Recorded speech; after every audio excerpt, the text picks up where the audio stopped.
Hello and welcome to the Plaid Oracle. This is an all signs reading for the new moon in Aries, March 29th, 2025. The second eclipse in this pair.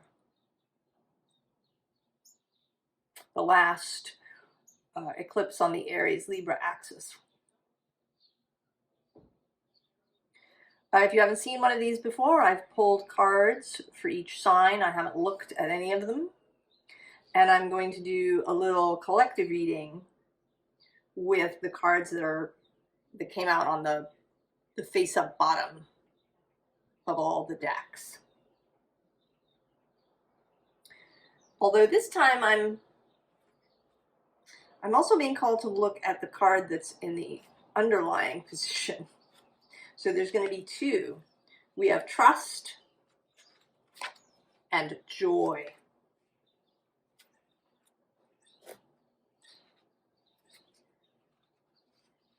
We have the quest, which says goals, deep shifts, carving out change, inner journey. And the golden hour. Positive omens, the great central sun.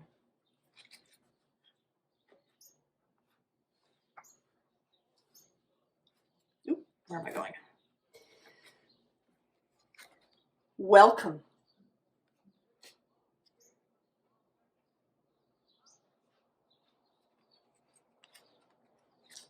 And truth.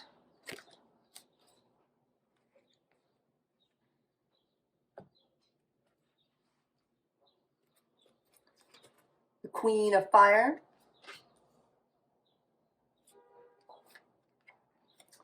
The Six of Earth.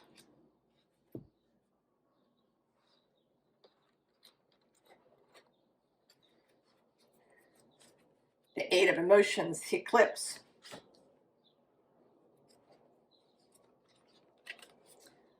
And the Seven of Voices. Oh, I'm sorry, the Two of Voices, rather.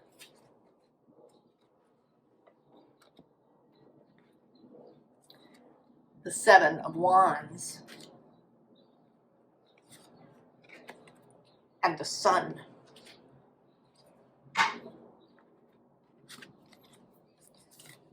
Three of Swords, sorrow.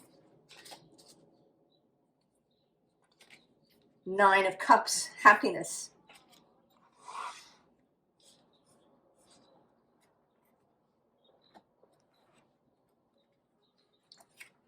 Tell a new story.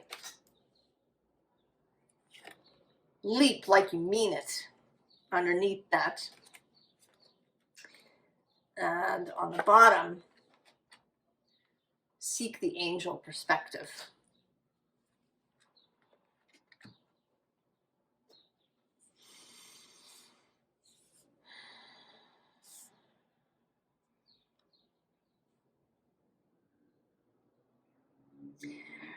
I mean, this feels like, right, the whole eclipse cycle.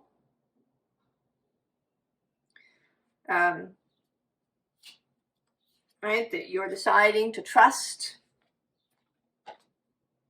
to go on this quest, understanding, change, evolution, manifestation, all of these things. Right, you make this decision, then you're welcomed into the quest space, where you meet this Queen of Fire, who gives you your task, right? She kind of, I mean, you knew what it was that you were doing, but she expands it into this heart-based spiritual space, showing you that, right, that things are interconnected. Then, there's the eclipses. There's a need for courage, even if things look alarming.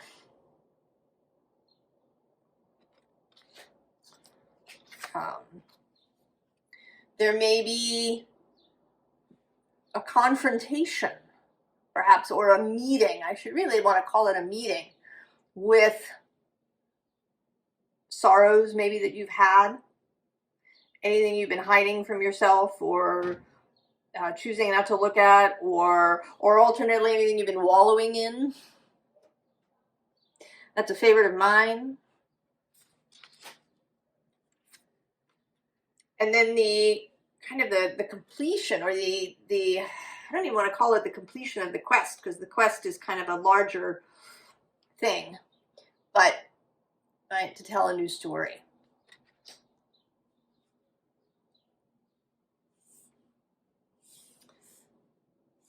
And then there's this whole sort of underlying through line, right? The joy, right? Joy is, and the desire for joy, the longing for it, that is your natural state.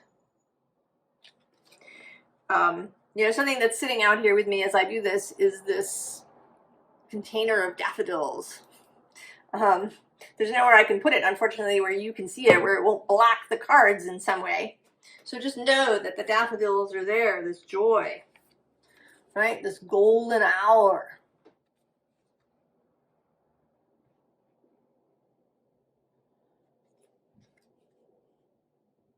A golden hour of life that can, you know, extend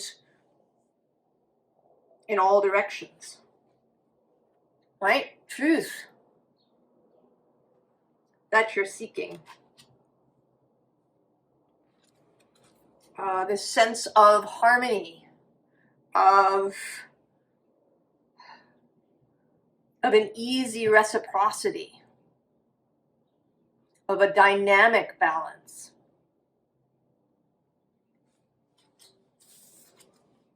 Right? Of being able to choose, right? Choosing to go.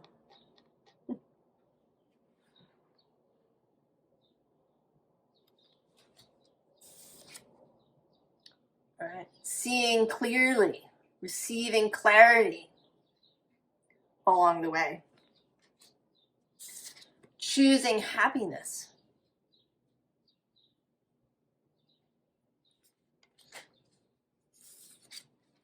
And keeping the angel perspective, keeping, right, that this, you know, this whole journey, this whole process, you know, they may feel like there's some specific goal, you know, you wanted to change your profession, or to rise in your profession, you wanted to get married, you wanted to have children, you wanted to, whatever it is that has been occupying you, that there is this other perspective.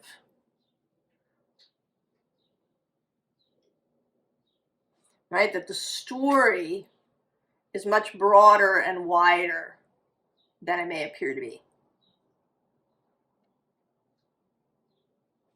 There is a flavor of initiation in this eclipse cycle. Here under the Queen of Fire was strength. Under welcome and truth was illumination.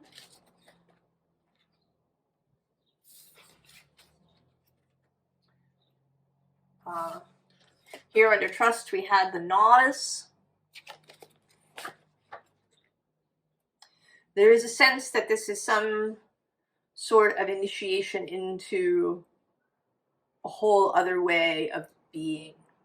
And I know that always sounds really vague, doesn't it? But I think it's because we don't have words.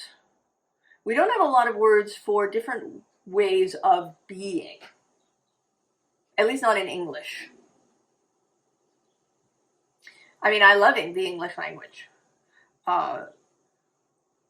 It's so broad and vast. There's so many vocabulary words. You can you know, in describing something, you can get, you know, very specific. You can have exactly the right word for many things.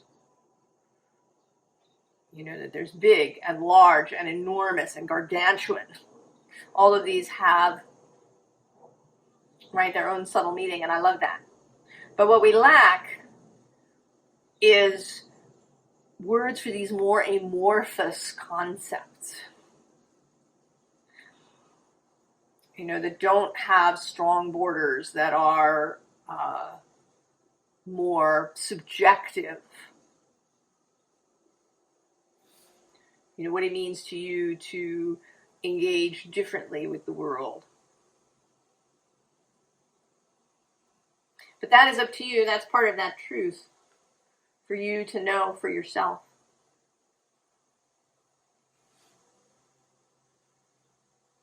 I think this is a very significant moment energetically.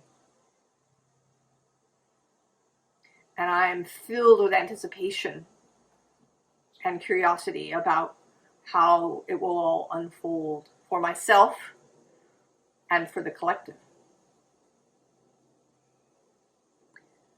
So we begin with Aries.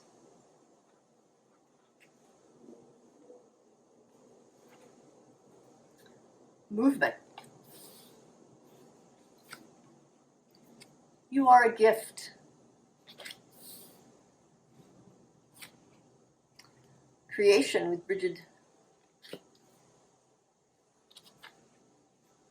The Page of Water.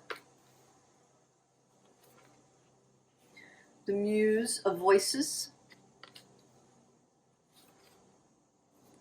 The Seven of Swords. The Nine of Wands with Persistence. Oh. I saw it, but I'm not going to tell you until we get there.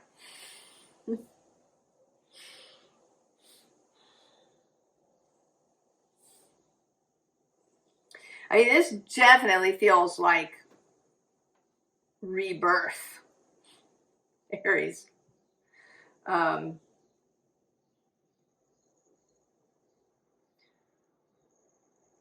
Coming in, right, like just choosing life, choosing joy,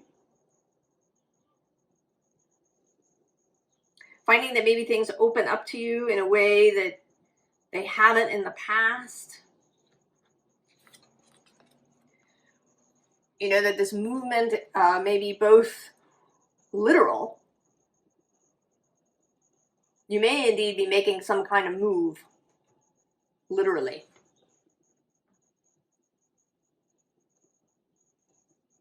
And with this, you are a gift. A sense of moving into something, well, bigger. I kind of want to use the word elevated.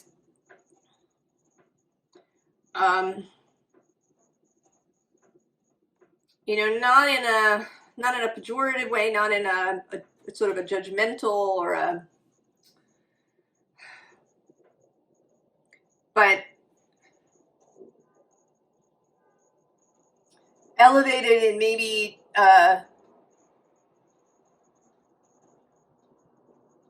you know, in the difference, say, between somebody playing a tin flute and then a whole orchestra.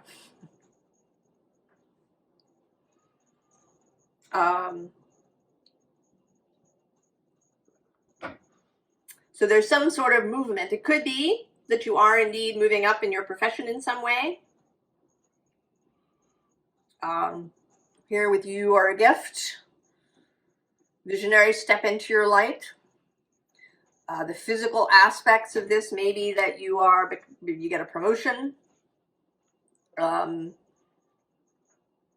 happens in your own business that you have an expansion. You complete a PhD. You become a parent. You really step into parenting, where you begin to feel more at ease with it. There's definitely a lot of feeling there, right? We have Bridget here with this child, and then this child in the Page of Water. So there may be actual children feeling more at ease with the children that you have, feeling more confident as a parent. Might also be that you have your own business and that you are beginning to really feel confident as a business owner, as a creator, or in whatever, if you're a diviner, that you begin to really feel a greater confidence about that.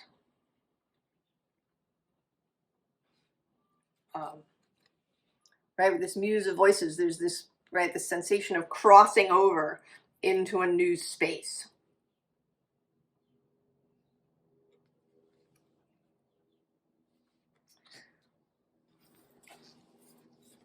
And here I feel she's, that she's looking very wistfully, looking longingly.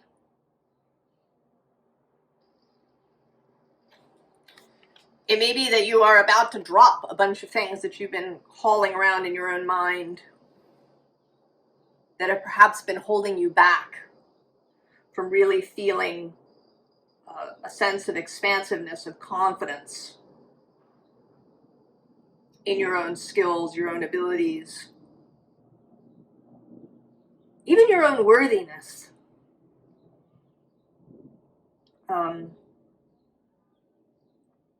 Chiron is moving through Aries now. And there are a whole bunch of us who have Chiron in Aries in our natal charts. He was there from late 1969 into 1976, early 76. And that can be a wound around worthiness, about allowing yourself to be who you are, to take up space, to individuate as yourself.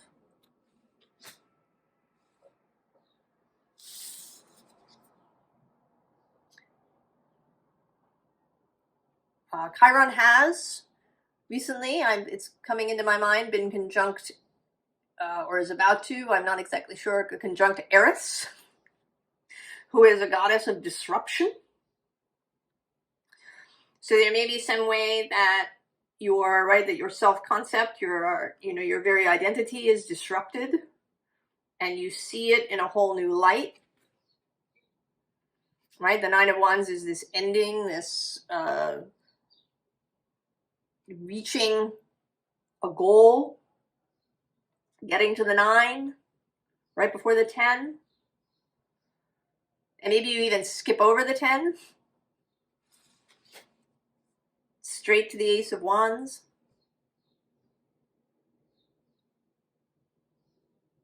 Now I'm sort of being minded to look for the Ace of Wands, which is right here, just several cards in between the Four of Cups and Apathy and the Four of Swords, Recovery. Yes? Final card. Garden the Heart.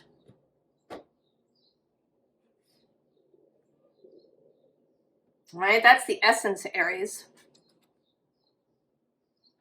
The heart of the self, your heart. If you've hidden it away to protect it, if you've ignored it in favor of other things, if you've thought of it as, just something nice, but not really, what life's about,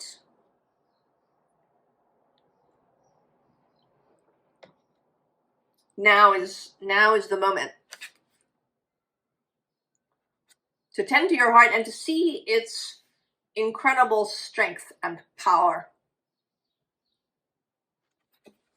We protect our hearts, right? We feel this need to protect the heart. But I think that the heart isn't injured from the outside. I think injuries come to the heart internally. Right? From my perspective, this Three of Swords is more about the way your own thoughts stabbed your heart.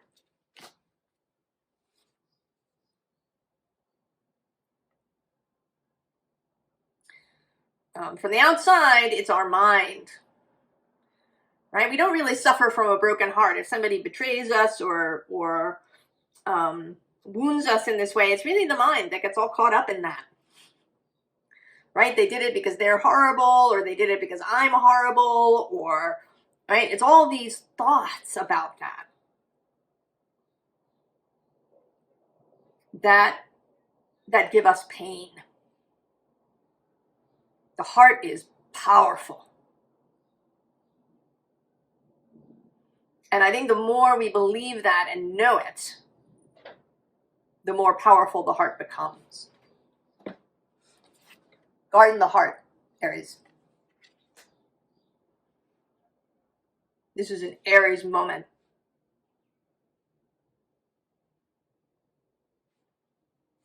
And there's such possibility, right, for creation, for knowing, for this move into a new place.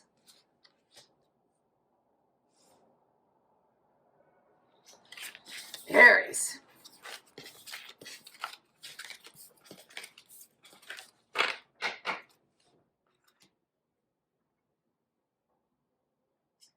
Taurus.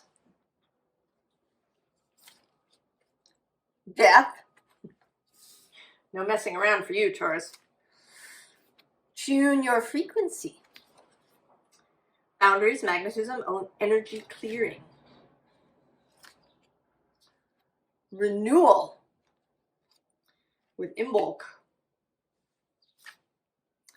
The Two of Fire. The Moon. Two of Cups. The Hierophant. There you are. We'll save this for the end. Well, Taurus.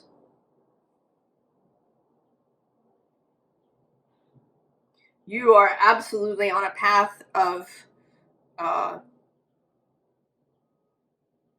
personal renewal. Being kind of an embodiment of spring in and of yourself.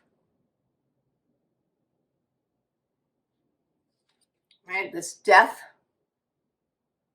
happening first.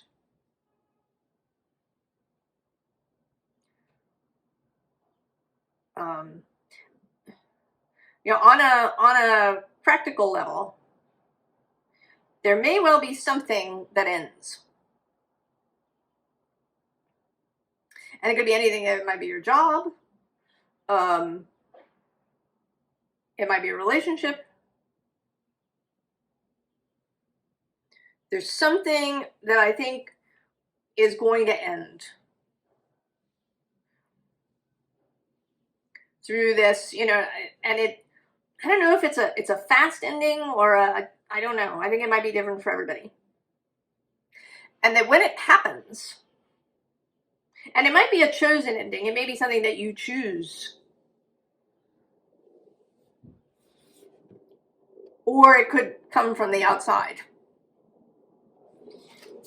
But that the task then is to meet that death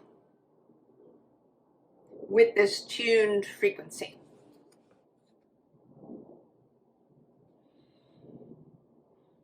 Right? Seeing the bigger picture, seeing your own power, right? Not freaking out, in other words.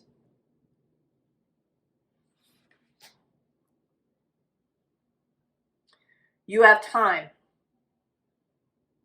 I actually want to say with these two cards being, you know, kind of, right, there's a color connection here and a kind of feeling connection here of stillness and ritual and contemplation. It might have to do with Taurus season, which is upcoming. With the Taurus new moon, perhaps. That's April 27th. It's the next lunation, or rather the next new moon lunation. The Libra full moon happens in between on April 12th. And that's actually the day that Venus, who is your guiding planet, stations direct on the day of the Libra full moon. Right? These things are all connected to one another.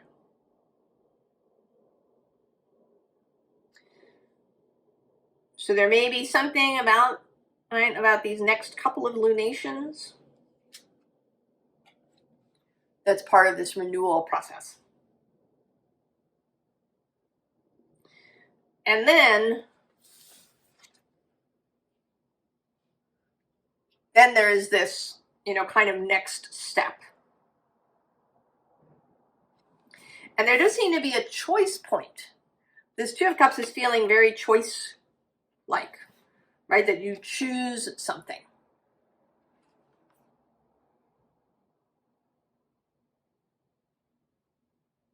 You kind of choose your next love. You choose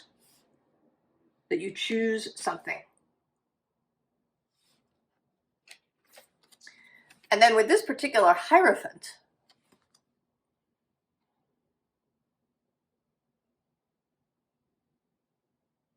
there is a real sense of integration, right? Because we have both the Buddha as well as the papal keys. We have, this peacock feather is associated with Hera. So there's Greek myth. There's a dragonfly. There's sacred geometry going on here. There is the bees. There's this Hebrew letter that goes with Kabbalah and the Tree of Life. So there's a wholeness here, an integration, an understanding of how all these things fit together, that it's not, about us and them, or, this tradition or that tradition.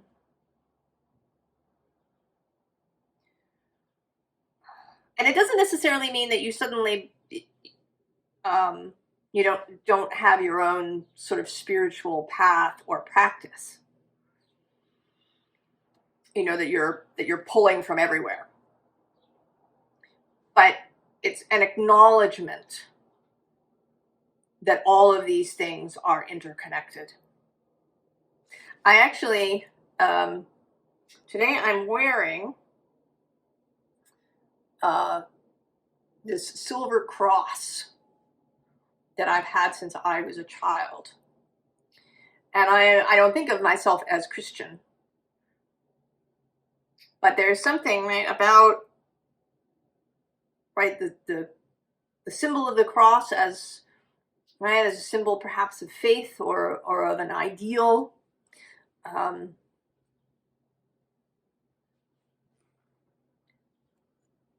There's something Taurus,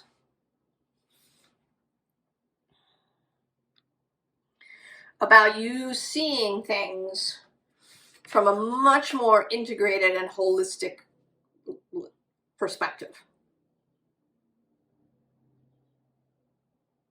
in a way that you haven't before. And at the same time, while you see the beauty of all of these paths, that kind of lead to the same place, you also become very, very clear about your own path. That there is no more confusion. Maybe if you weren't sure that you wanted to follow a particular path, or maybe that you wanted to create your own, whatever it is, that confusion is gone, right? You've created this vision to follow, your personal guidepost. And you are now very clear on that, on your own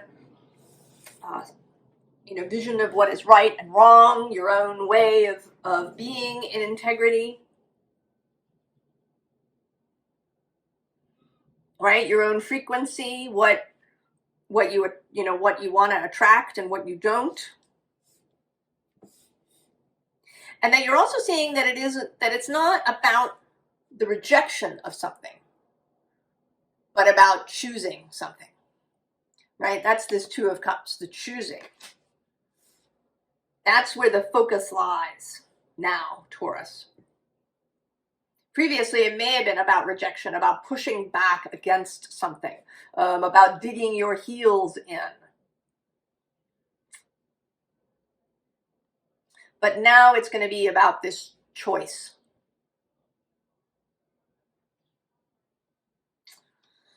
What do we have here? Oh! Grab your monster by the tail.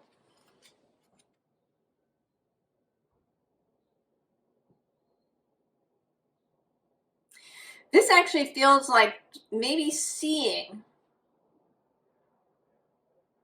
that what you thought was a monster isn't. I mean, she's kind of holding this dragon back. The dragon wants to eat the sun. She seems to be holding him back. And I think you're actually going to release, right? You're going to release desire, right? Release this choice, Taurus.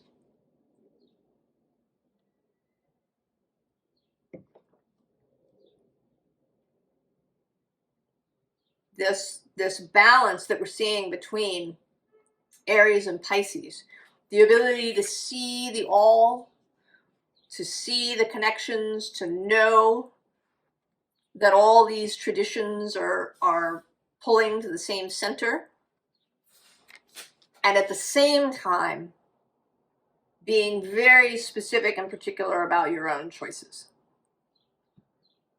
Taurus. I like it.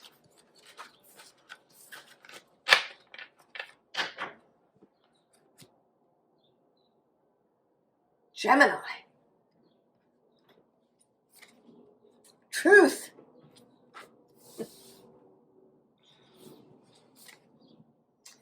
Kindred spirits. Soul family, vibrational magnetism.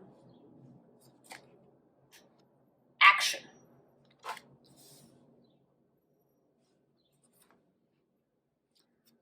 The Ace of Earth. The Empress. Beyond impediments. And there you are, the Knight of Swords.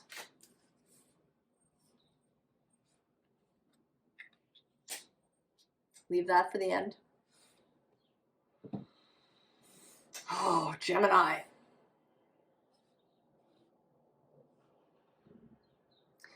I feel like you are just, I don't know, coming alive in some way. Coming alive to your own center, to your own truth.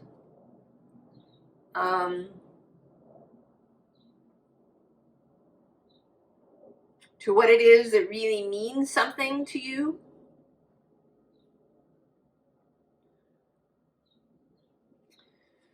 To this kind of coming together.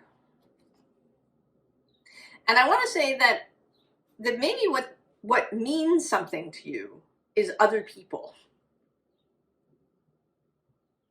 We often associate Gemini with information, right? It's air. You know, Gemini who might gather lots of information. I know two people with strong Gemini energy. They have giant music collections. I mean, one of them has the biggest music collection I've ever seen in a single person.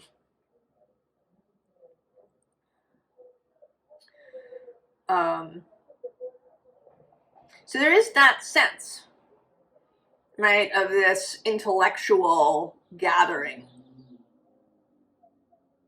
But it may be that what you are coming to realize, Gemini, is that what really means something to you is people. And it may not be, you know, all people everywhere. It may not be attempting to gather, you know, 1 million followers, or, right, it's not like that, right? It's this personal thing. The kind of this, that what you want to gather and collect is intimacy.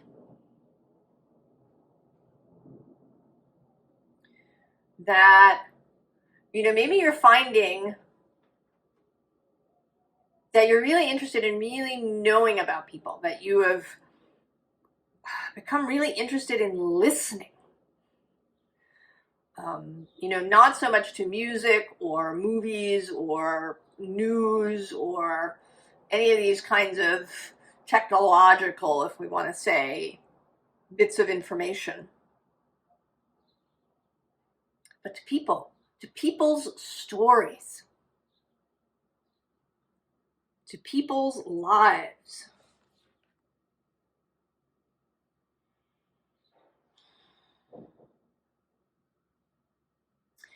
And there's something, I know, with this action,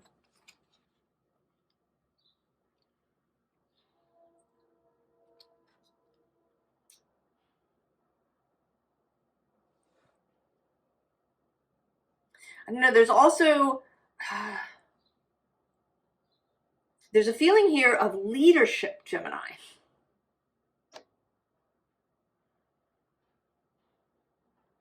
Of,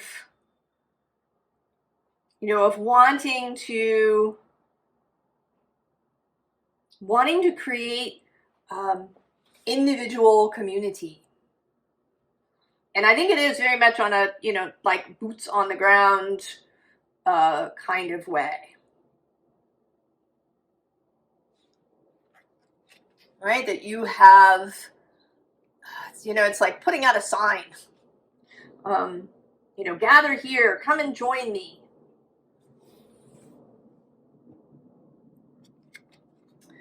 You know, kind of a practical example might be, you know, creating an intentional community. Right? Gathering a bunch of people to, you know, buy a big house that you can all live in together. Or you get together and you get a piece of land and you know, all live on it, and, you know, maybe you garden it together.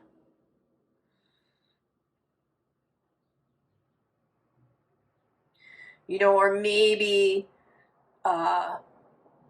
you want to gather people in your community in some way.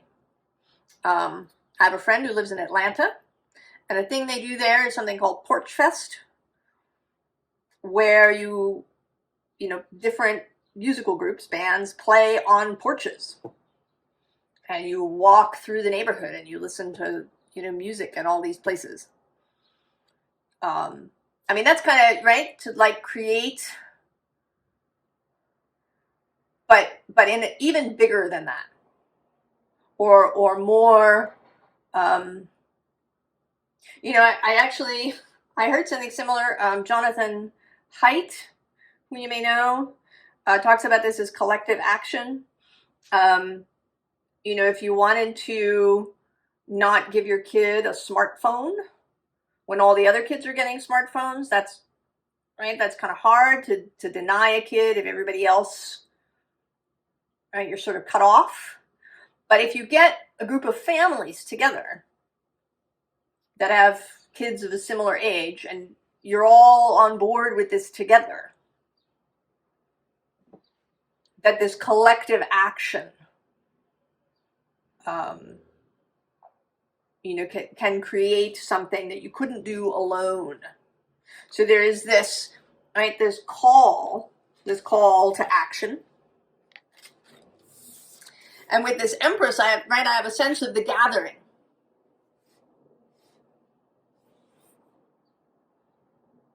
the gathering of a group together that can go beyond impediments. Right? When people work together. And I was actually thinking about this the other day. You know, there are places where when an old industry is in danger, people fight against its removal. Because then what are we going to do? Right? This is, you know, the whole community lives on this industry and you're taking it away. But if the danger was a disaster, right, like a hurricane or a tornado or a flood, right, people come together and they help each other out. And if one could see, you know, the removal of this industry in the same way, that a community could come together.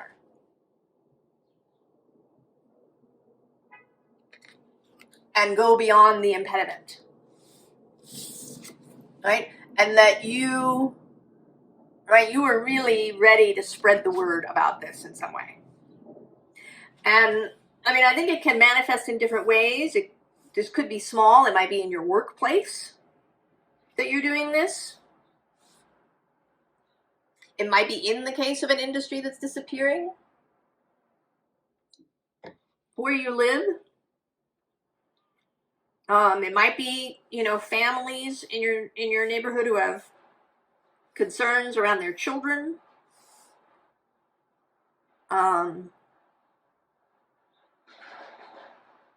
It may be also that you teach other people to do this, right? This kind of Knight of Swords, spreading the word thing is like that.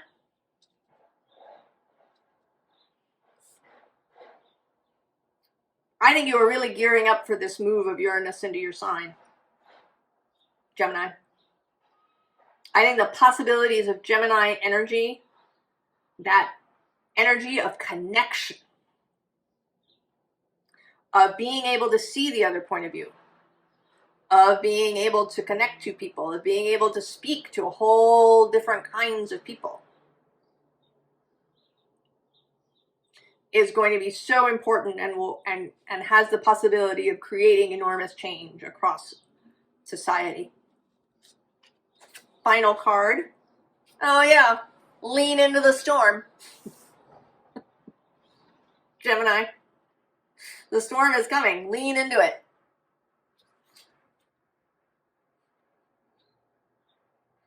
Right? And again, right, the sense of the group, right, the community, the neighborhood. Oh, Gemini, I am so excited. I want to know you. I want you to come to my neighborhood.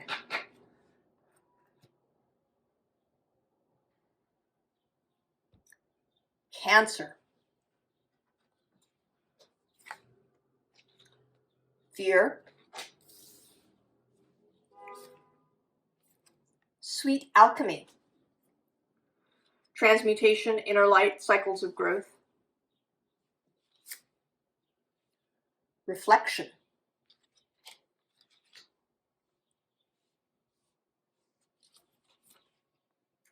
Five of Earth.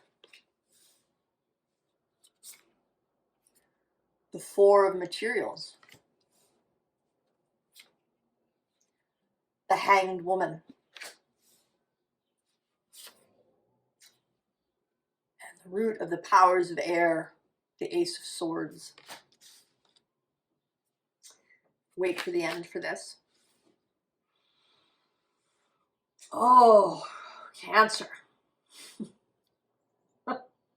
You know, whenever I see this card, I mean, this is, right, this is a ray of sunlight behind her, but I often see it as a sword. That she's carrying this sword on her back.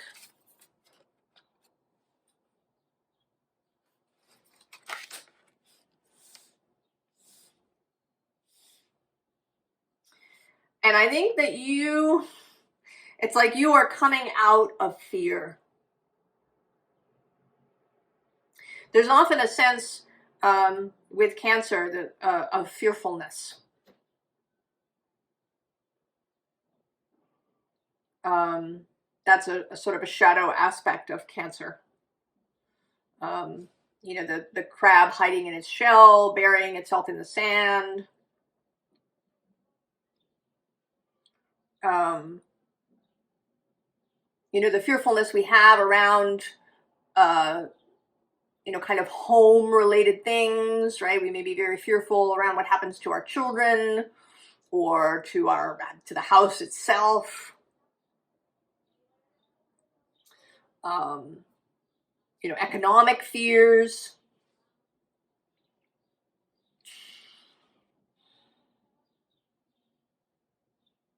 And I think you are just coming out of it. And it may be, you know, so many of these readings feel like they're this preparation for these big energetic changes. You know, Gemini with Uranus moving in there in Aries with Saturn and Neptune. And for you, in May, the end of May, Jupiter moves into your sign. Getting ready to allow this expansion, right, with sweet alchemy.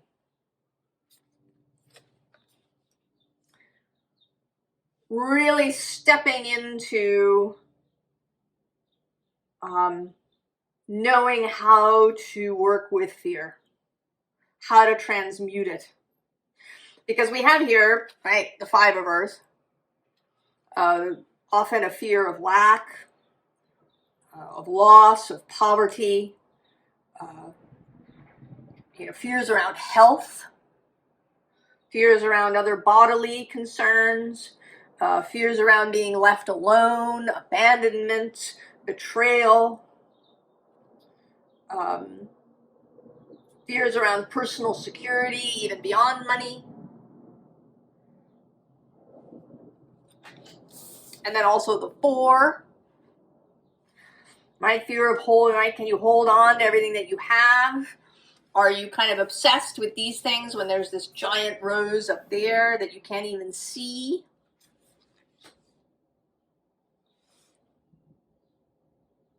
And it's like you are moving into this with your sword of light.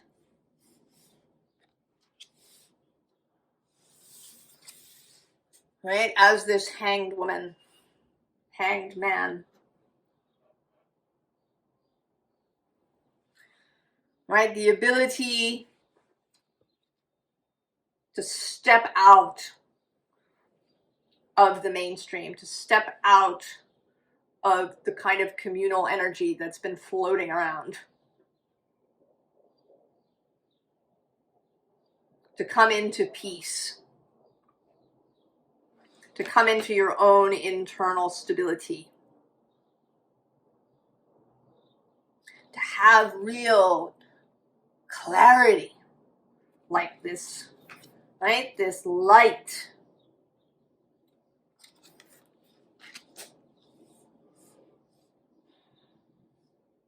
Cancer.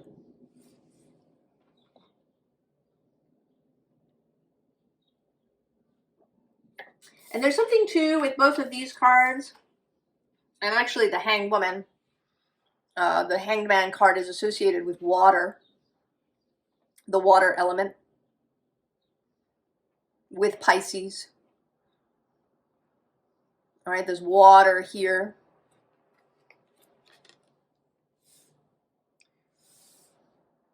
Really gaining mastery of your own emotional life. You know, maybe in the past you've been really, you know, concerned about keeping your emotions in check. Cancer can have the reputation of really changeable emotions. It's a cardinal sign. It initiates.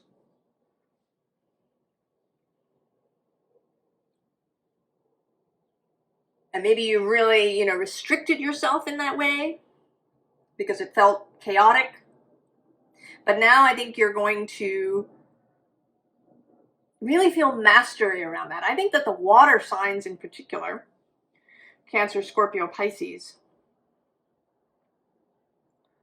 are learning about their emotional lives, and that they can help the rest of us, that you can help the rest of us.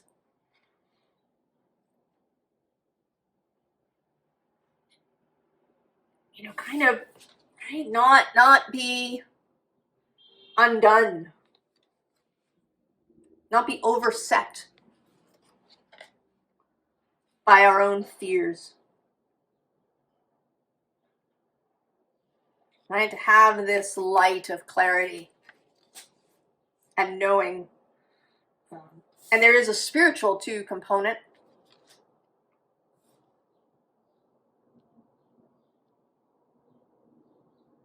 An ability to have stillness, right? To know yourself within this space.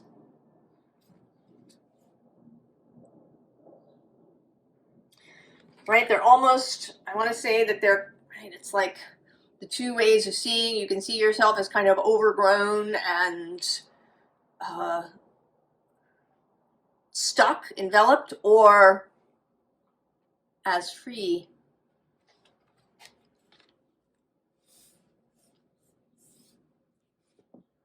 Final card. Bear the truth, Cancer. You know?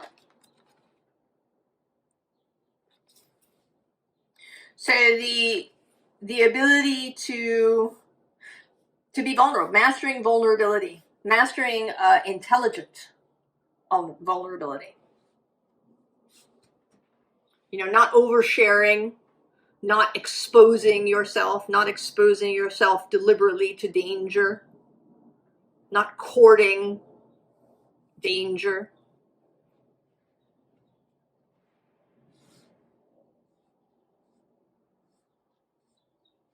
But having courage, knowing how to work with fear.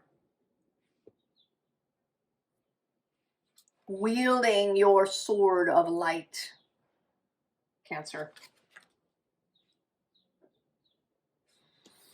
Oh.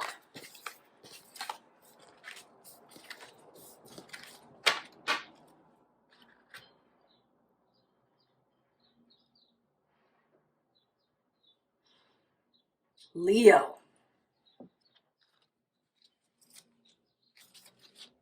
Oh, the Goblin. Mystic Key. Patterns in the subtle realms, time keys, singularities. Vitality with Letha. King of Earth. The Hanged Muse. The Moon. Perfected Work, Four of Wands. We'll leave this for the end. Well, Leo.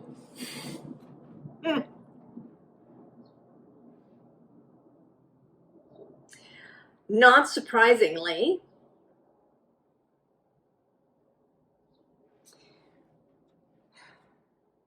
all of these signs so far have had something about, right, change, not just of the self, but of sort of societally. Right, that each sign is representing an aspect of the collective, and how those of us who are strong in particular signs and energies can lead in this moment, either literally or by example. And right, the Goblin, the wounded human ego.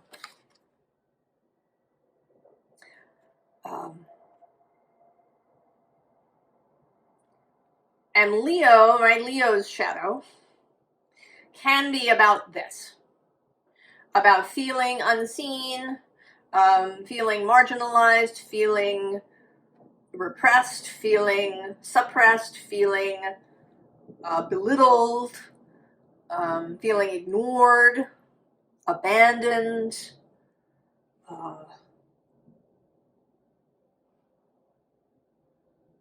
And with this, right, there's going to be this moment of, for the third time, of Mars and Pluto opposing one another, with Mars in Leo. How to combine the self and the group.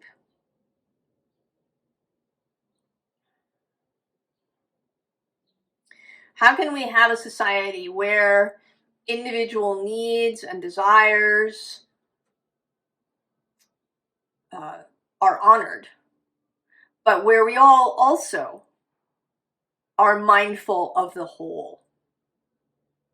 And that it doesn't mean that everybody always gets exactly what they want all the time, necessarily.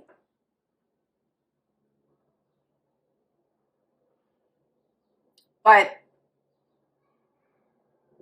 you know, that it is harmonious, that it does, you know, that it works.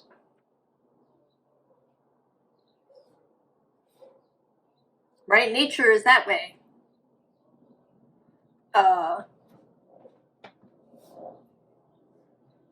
Right? The individual and the whole.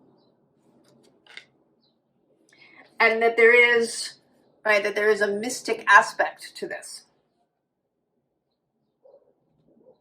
That there is a call to honor life and the life force, right, with this Vitality Letha card. Serving life. And that doesn't mean, you know, life as opposed to death, because death occurs in nature. But life as opposed to non-life, right? Like, you know, strip mining is not honoring life. But farming can be. So, right, how to honor life, how to worship life, right? The life force. Right, with this King of Earth. Here, really feeling like, not like a person, but like the earth itself, the life force. And with the Hanged Muse, the alternative viewpoint.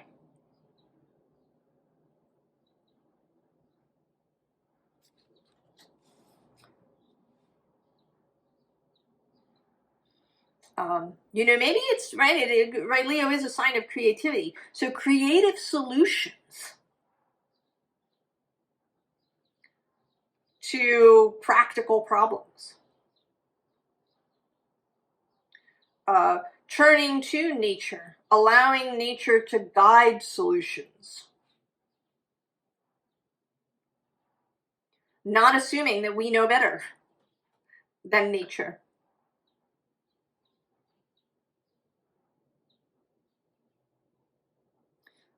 Not a like power over kind of arrangement, but right, the different viewpoint.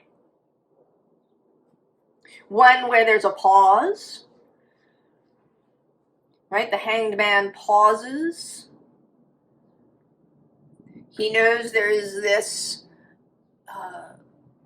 you know, element of source, of gods, you know, however you want to describe it, that can give him information.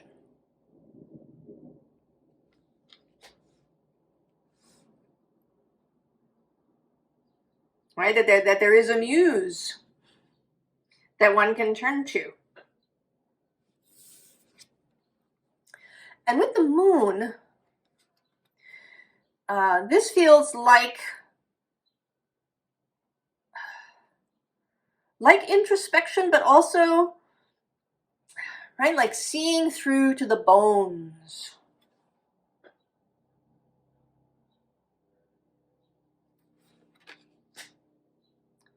Not seeing things only on the surface. You know, that can be a Leo trap, right? Seeing things in a surfacey way, but really getting down into the bones of a thing. And then, of course, the Four of Wands, joy,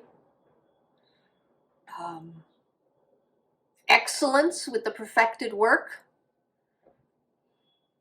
You know, not that something has to be absolutely positively perfect, but that we seek excellence.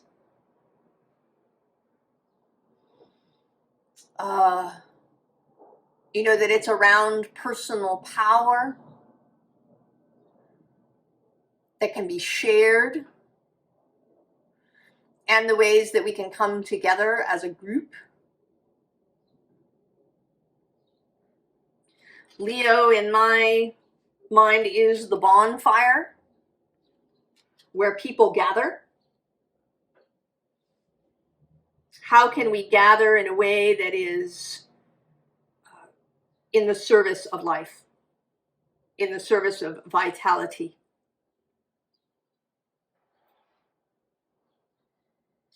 And that you, Leo, really, that you're really learning this about yourself.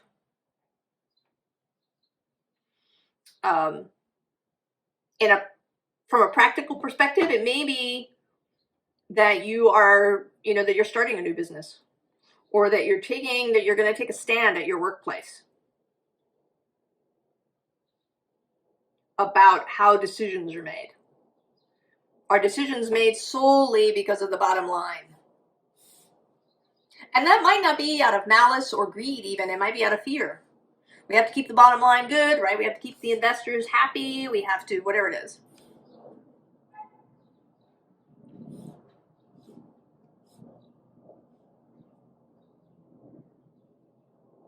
Right? This individual, collective energy that I think right, is kind of where we are now societally, or that is one of the aspects.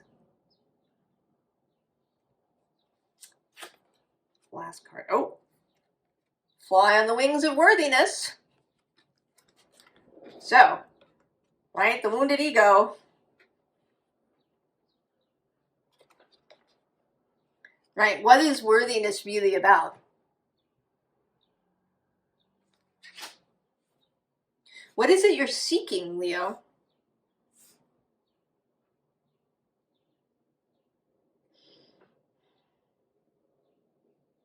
What is your own personal bonfire? What is it that draws you?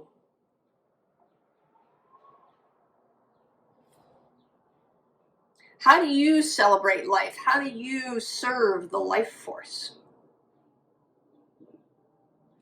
How do you know your own worthiness? Do you seek outside validation? I mean, of course, it's always nice, right, to be complimented, to have your work appreciated, to, you know, even to get criticism, right, from a, you know, if it's constructive criticism on a creative project, right, to have a book edited, to have people really enjoy these things. But if you have to have them before you can believe yourself to be worthy as a human being, then you're going to suffer.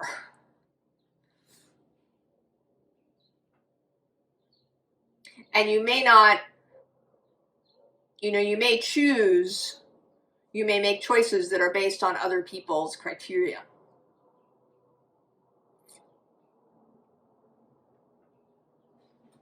I'm thinking now sort of the Hobbit movies. That make me so sad, because The Lord of the Rings was such a masterpiece set of movies. And then The Hobbit, you know, because, right, the producers, the investors, the studios wanted, right, they wanted to make a lot of money. And so it had all this stuff that detracted from the real beauty of the story.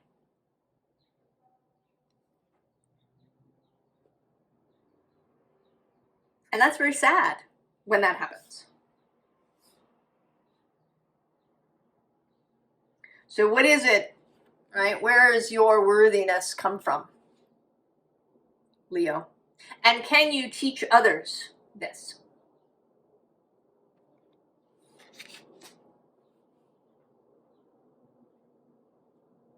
Right? What happens at your bonfire, Leo?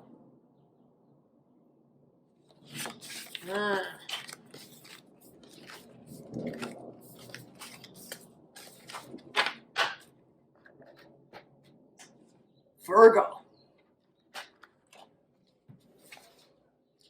The water fairy.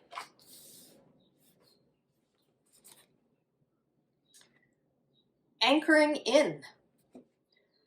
Energy medicine, body temple, vibrational healing. Focus.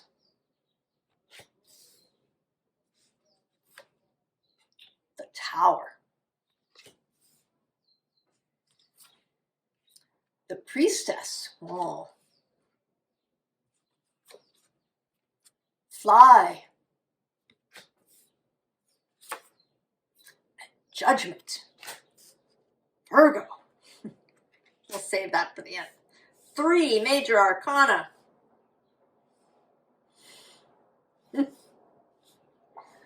Virgo, who are you becoming?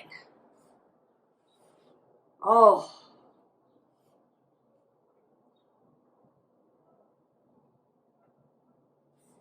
This is some major spiritual, mystical authority, Virgo.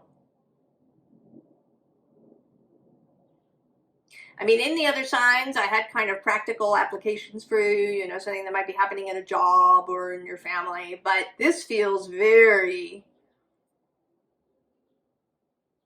I mean, you could talk about it in that way, but this feels much more than that, Virgo. I think if you're here watching this, then it really, really is about your mystical self. Right? Right, these waters of consciousness. And in combination, right, with this anchoring in.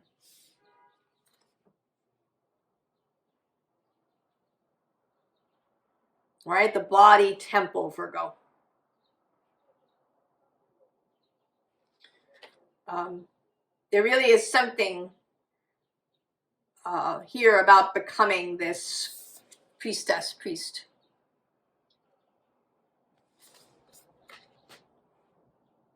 This, and it is, and it also feels very personal. The other signs had a lot of a sense of, particularly Gemini and Leo, a sense of, you know, really starting to work with the collective, how their energy is moving out into society, ways they can affect society and the collective.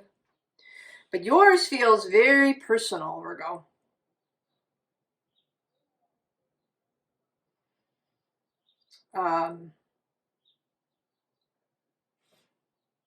That you're going to find, right, a whole new level of focus, of abilities in this spiritual space. Right, this candle lit on, you know, her crown. The ability to see, you know, across space and time. I mean, there is a sense with this tower of a destination, like that you are going to become a destination. That people will come to you. seeking help, enlightenment, learning, vision. But I don't have the sense that this is a business.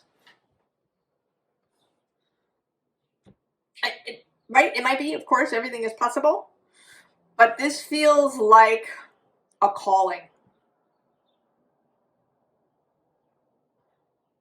And it, you know, it could be, Virgo, that support comes from some other direction, so that your calling becomes what you do, that you don't have another profession, that this is what you do, that it's,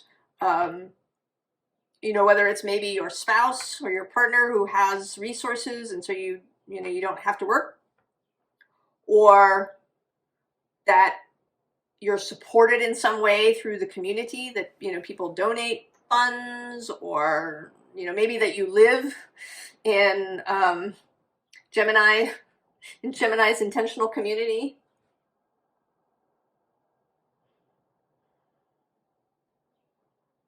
And that you are the seer of the community.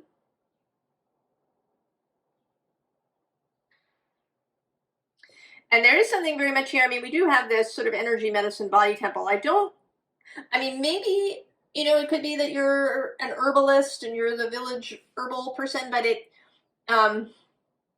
you know, there too, it feels much more energetic than that.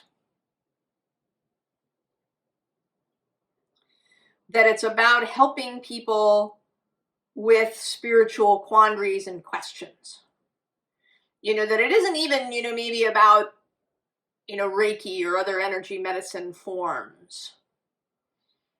That it's about, right, this headspace where kind of everything begins for people. That it's about creating freedom of thought, breaking people out of their mental prisons, or, you know, sort of showing them how to break out themselves, how to dissolve. I want to say that, you know, to see that the prison isn't even there. There is no spoon. Right? Judgment, right? Like a whole new reality.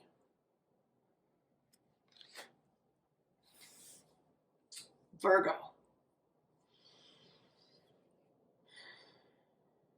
Final card. Craft your focus, Virgo.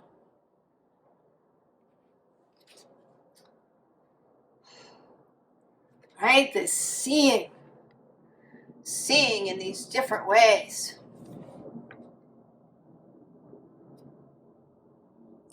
Magic.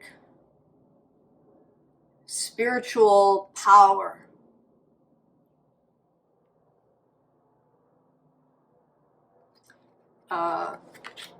Virgo. I don't know, it feels like you too are like dissolving your own prison. Crossing this, you know, really embracing that Pisces energy across the way. And yet at the same time being grounded in this reality.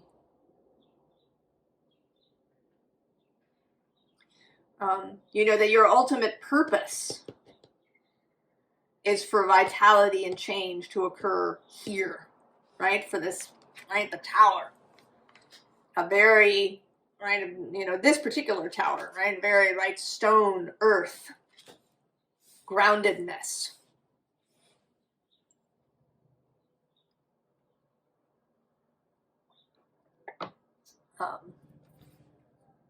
Mars will enter Virgo.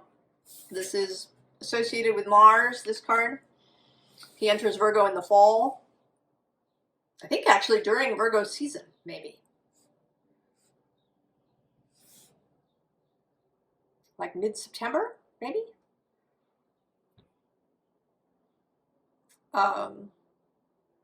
After he's made his way through Leo in the summer.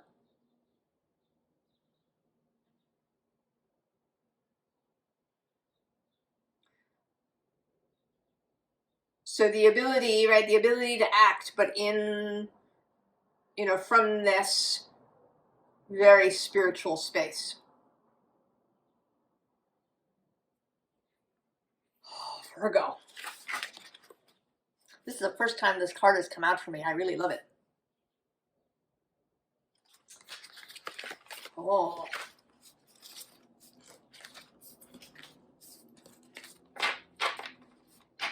Virgo. Libra. The Wind Fairy. Deep rest. Purpose. The Seven of Water. Four of Inspiration. Eight of Cups.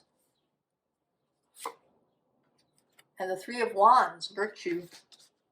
Save this for the end.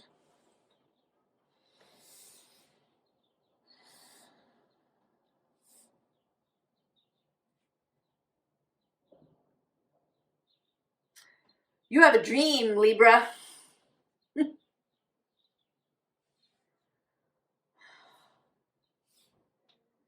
You have a dream.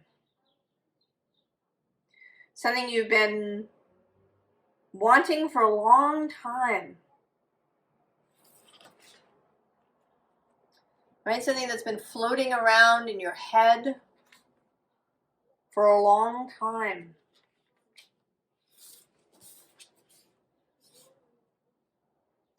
Right? This, it may be literally in your dreams. This says shifting gears, recharge and repair.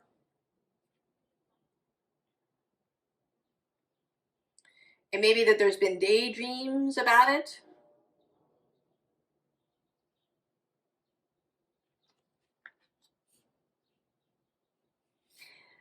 And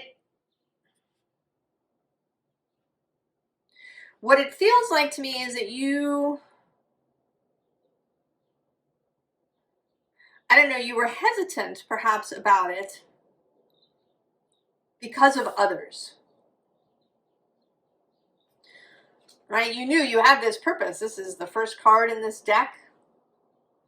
The card of purpose. And I think it's a beautiful purpose.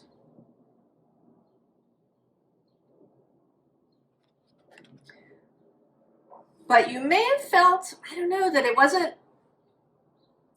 time yet. That the whatever it was that you wanted was ahead of its time. That you needed to wait. This is actually feeling like a clock to me now.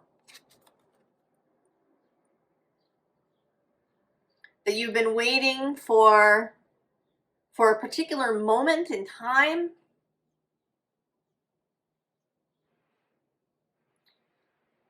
It might be for alignment to happen in a particular way. And it seems like it is now occurring. And it might be that you were waiting for people, that certain people had to gather. And then now they are showing up. People, the appropriate people, or maybe events or circumstances, or all three of those things. And now the gathering is complete. And you know, this next card, for the first time, I am actually really focusing on and seeing this boat that's here in the background. And she's got this hourglass.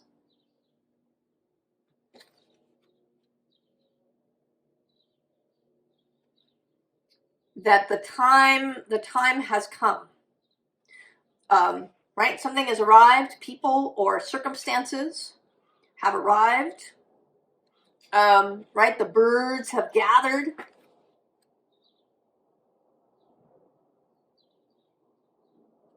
The time has come.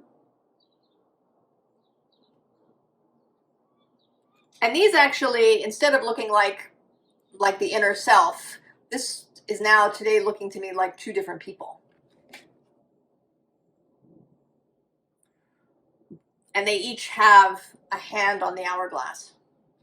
So there's some, I think that there are people involved in this.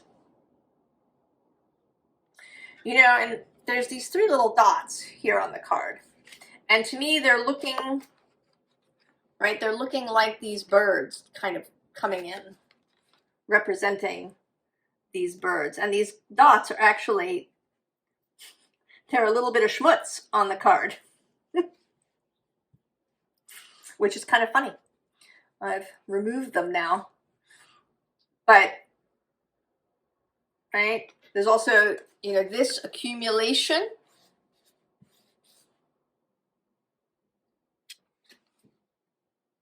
of things coming, right, like this rock coming together.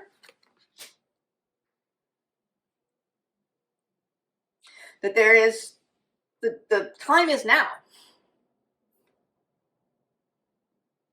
And, right, Three of Wands, right, not so much virtue, but the sun in Aries.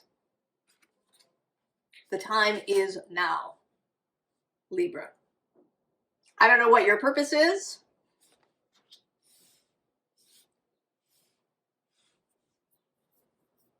But right, stuff has come together.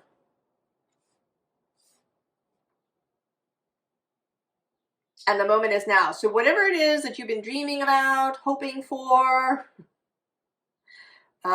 waiting for the moment is now. Last card.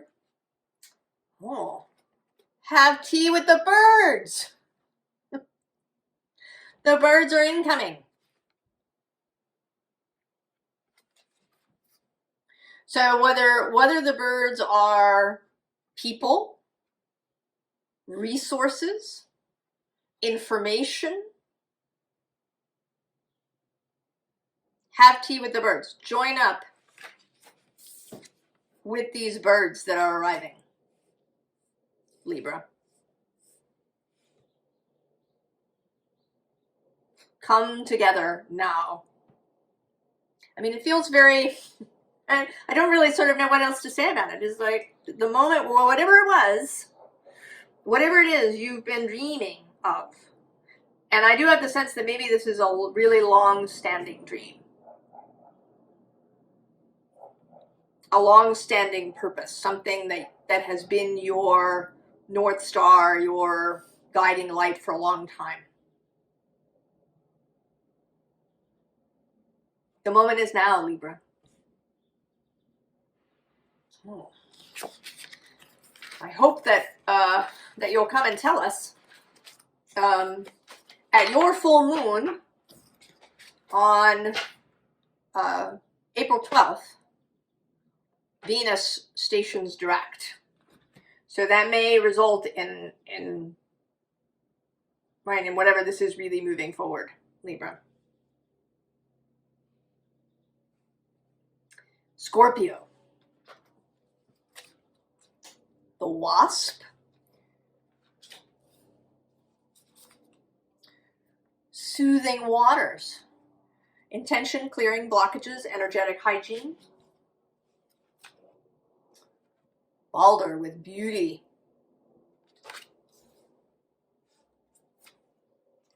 Messenger of Earth. The Three of Voices.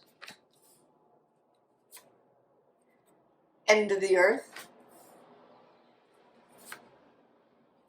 Ten of Wands, oppression. We'll save that for the end.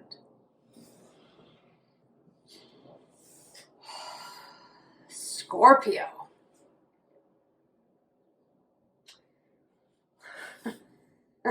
I think you're being called on to be maybe something that you're not used to being.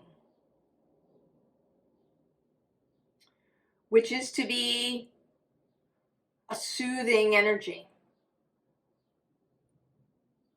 I was actually thinking, you know, this full moon that's coming, the full moon in Libra, has the sun conjunct Chiron. And that felt to me, what came to me was a soothing balm after this intense eclipse period. And I want to say that you, Scorpio, have a big role to play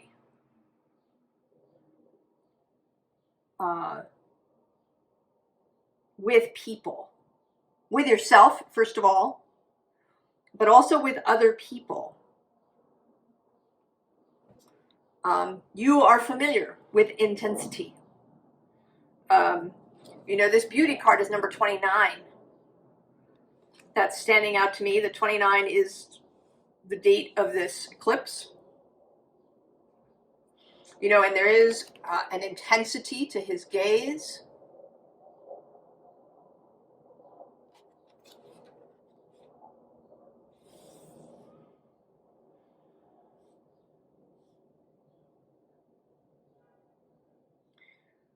The Wasp says anger, retaliation, jealousy.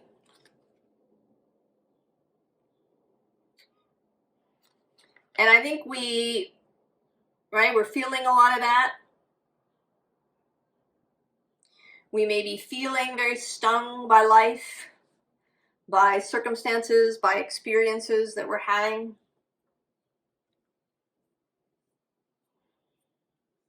And I think you, Scorpio, are in a really good position to help others around you as well as yourself in dealing with these energies. The asteroid Hecate is moving through Scorpio as we speak.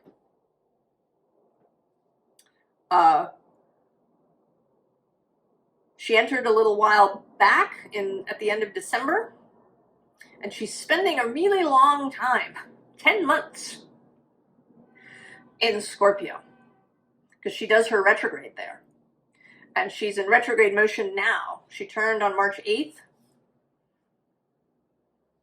And at the Taurus new moon on April 27th, she's going to oppose that new moon at 7 degrees of Scorpio.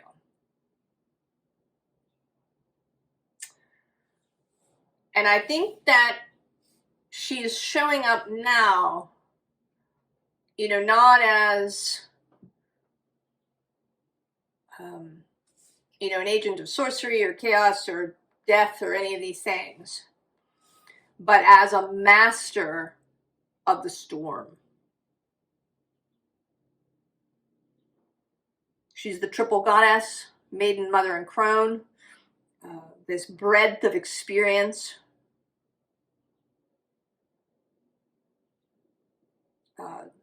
Breadth of spiritual, emotional mastery.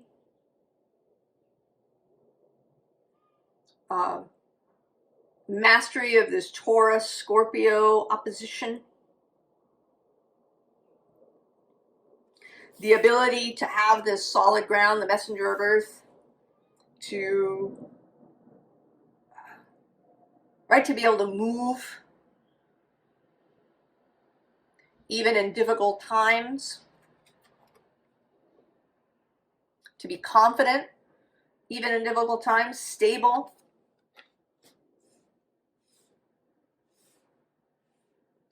The messenger of earth is the Knight of Pentacles, associated with Virgo, actually, who is having a really mystic moment. The two of you are sextile. That's a working relationship.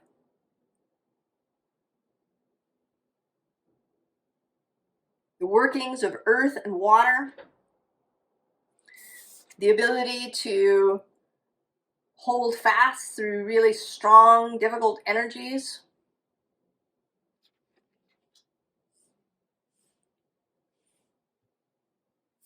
To embrace high sensation.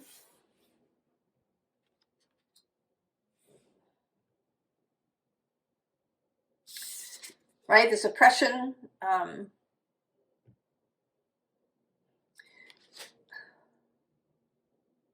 mean, what's sort of coming up is BDSM, right? The dominant submissive interplay, the exploration of these energies, the self-examination around these things, self-examination around sexuality, around our desires, around our longings. All the difficult taboo things, Scorpio.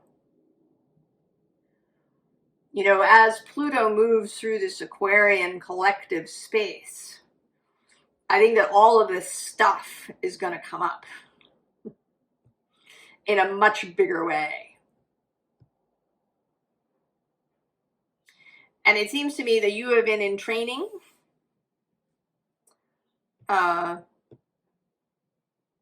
in learning, that there's an initiation happening here for you to where you become available to people.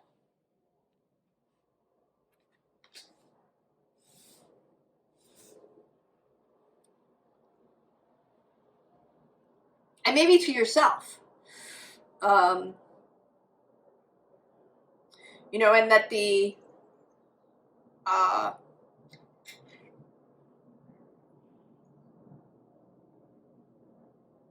right, that the nature of this soothing is in an expansion of what it means to be human, right? What is okay and what is not.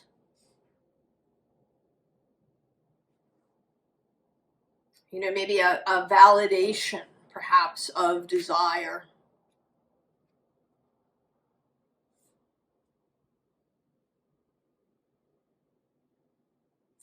Final card, Scorpio. Kick up your heels. The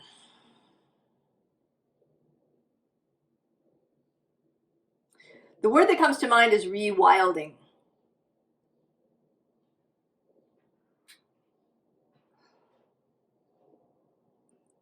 I want to say rehumaning.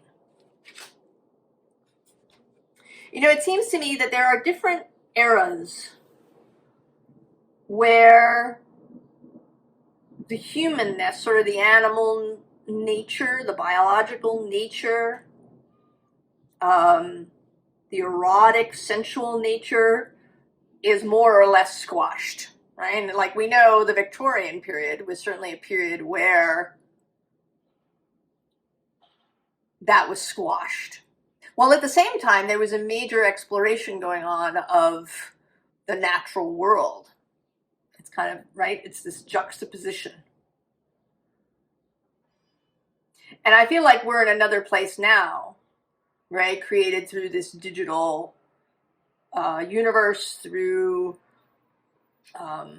you know, wanting things to be sanitized, to be clean, to be perfect, to be new and shiny. And that, you know, we're going to need this energy of the wild, of the earth, of the soil, of the compost, of the fecundity. And that the other, right, as Pluto passes through Aquarius, the other fixed signs are especially in a space to provide this. Scorpio, Leo, Taurus. And then I think yours is around the emotional nature of these things, around the deeps of these things, around the hidden and taboo aspects.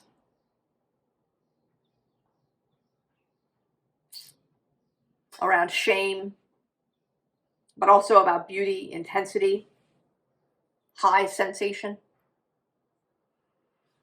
Oh, Scorpio. An initiation indeed.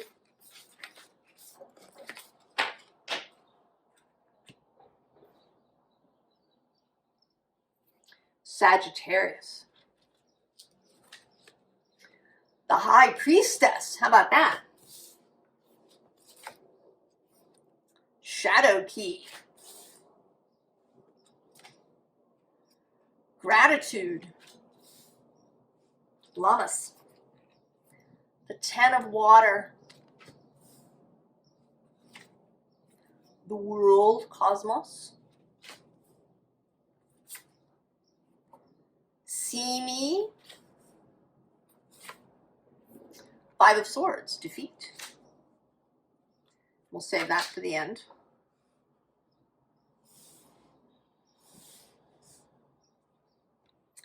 Well, Sagittarius.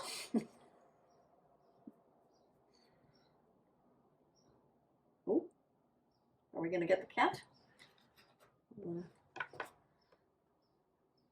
Since he wants to pass through your reading. He's just out of camera shot.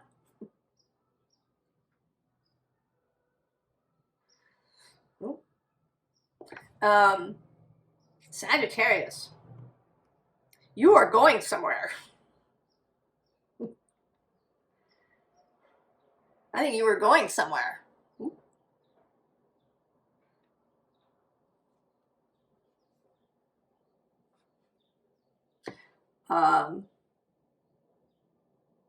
And I think literally. I mean, it may only be figuratively that you're going somewhere.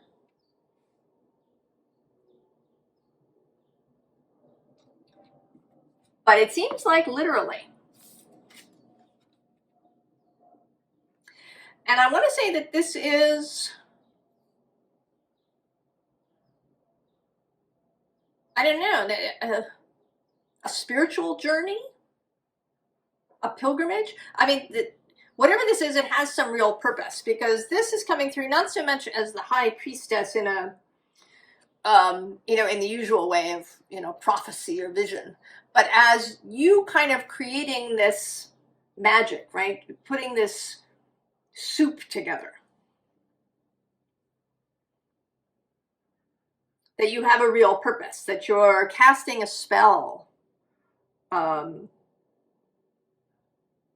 of desire, maybe literally working a spell to create a journey, right? Because this shadow key is looking to me like, right, like crossing borders. It says inner waters, disclosure, emotional healing. But it's seeming like, right, like there's an ocean here, that you're going to be crossing the ocean. There's also a sense here of mountains, kind of like mountain ranges going on. You know, it's like seeing the curvature of the earth from space.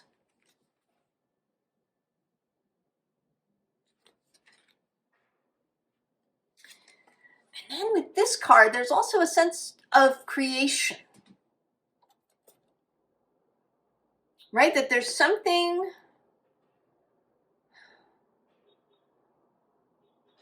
that there's some kind of desire that is going to be fulfilled.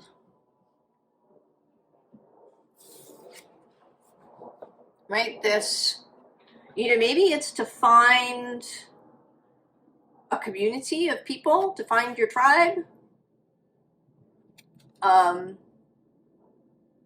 Maybe you're seeking enlightenment in some way. You're seeking to travel to find a master, or to find a philosophy, to find joy.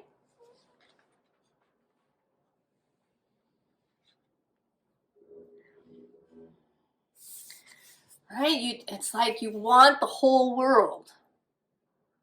You want to see it all. Right? You almost want to see it, right, from height. To see it in a really unified way. To, right, to not have borders.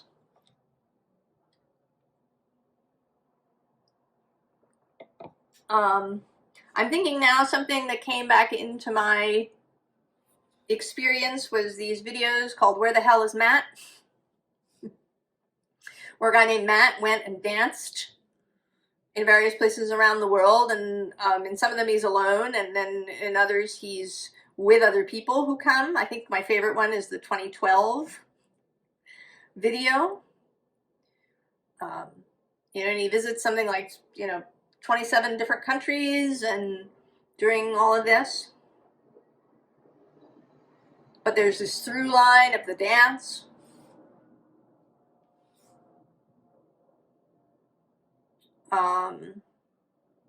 Right? There's something about that here. Right? To go.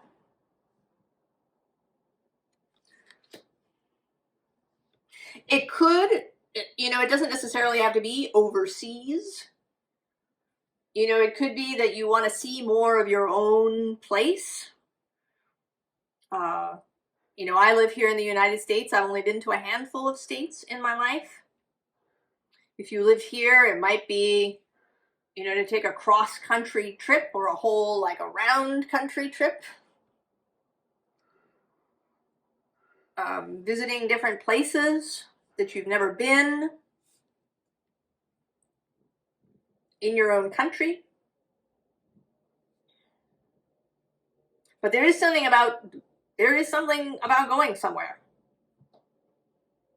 And that there's a real spiritual pilgrimage kind of component. And with this Five of Swords, not so much, I don't want to say defeat isn't really. It's more about wanting to stretch your mind. Right? The fives are an energy of change. And air, right? The sword suit, air, thoughts, change of thoughts.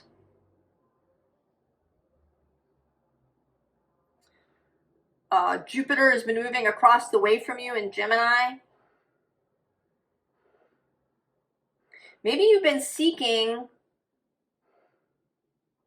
to really refine your own philosophy of living. And so you want to explore other places, to see other possibilities, maybe something that you've never experienced.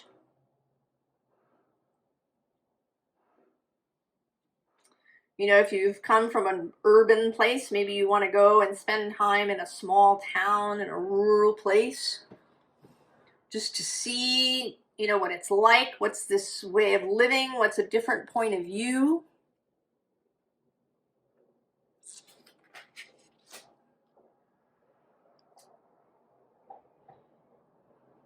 But I do feel like you're going to go somewhere, Sagittarius. Might be really far, or might be, just the next town over, possibly. There is a sense of multiple places, perhaps. But there is a seeking of vision, of broader vision. I mean, it's almost like, I feel like you and Gemini have really been working with each other. That Gemini has been refining their own personal perspective that they can use as their core. And that you have your core, but now you want to explore other visions so that you can refine that core. What is this? Oh, inhale permission, exhale relief. And maybe that's permission to really see other perspectives, to combine other ideas into your own. That if you've had this, Sagittarius does have this very, I have my path, right? I've shot my arrow. Or I want to shoot my arrow. And maybe this is permission to really expand out of that. And to not just, you know, I've often thought of Sagittarius, right, has this travel thing, but that they travel sometimes and remain untouched.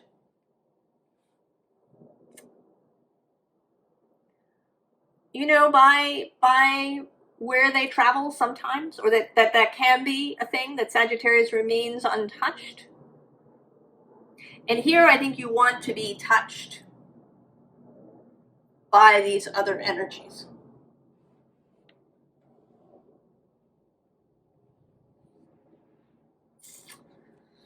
Oh, Sagittarius, where are you going? I hope that you'll stop in the comments and tell us.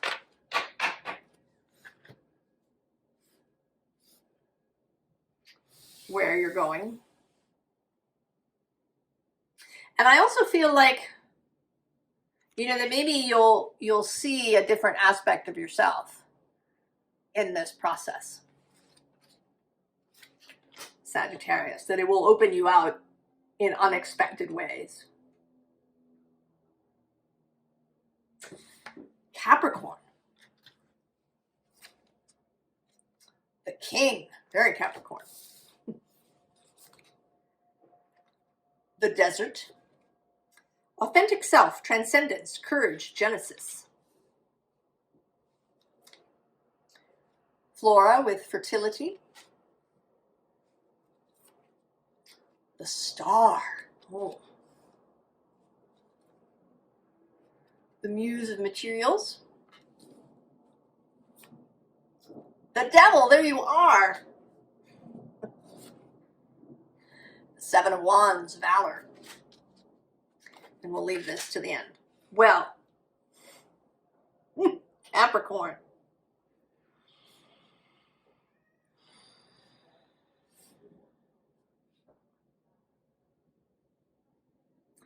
You are going to build something. I mean, you are ready. You are, I want to say that you're coming out of the desert. There is almost a flavor of a new religion here. Right? This idea of a faith coming out of the desert, you know, Jesus spending time in the desert.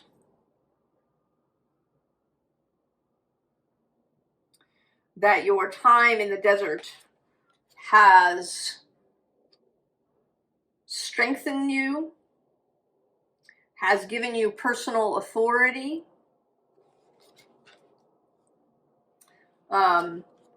You've been, right? You've been growing something. Capricorn. And that now you're getting ready, right? You're kind of getting ready to give birth to create this thing.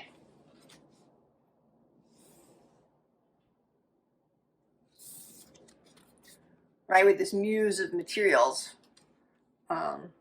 The final, it's like the final passage to go through before this thing comes into existence. Right, the devil is the card of material reality.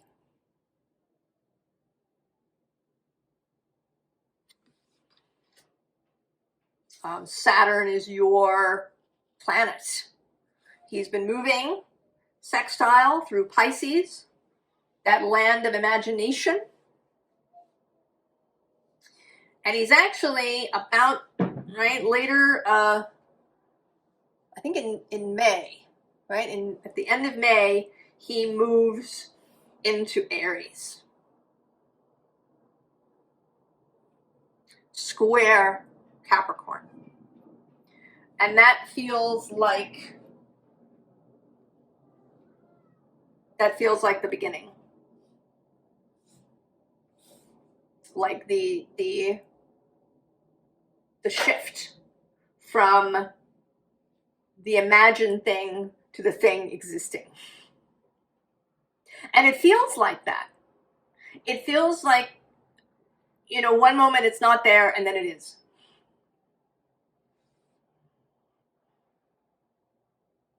That it, What's popped into my head is Brigadoon.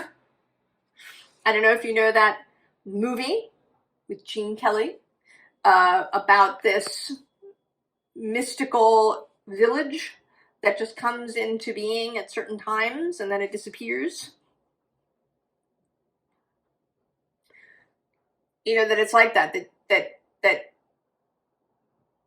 you know, it's almost like, and it isn't actually, I'm going to say it's not like a fog lifting and it was there all along. It's like it isn't there and then it is. So whatever this thing is, it's going to come into being really fast. I mean, certainly that is kind of the way of a child, right? It's 9 months, and then, I mean, granted, if you're in labor for 36 hours, it doesn't feel immediate, I'm sure. But in the scheme of all that it took to get there, you know, there's no child and then there's a child, right? Like in physical form in front of you, in your hands, right? It goes from something that you can't touch to something you can. I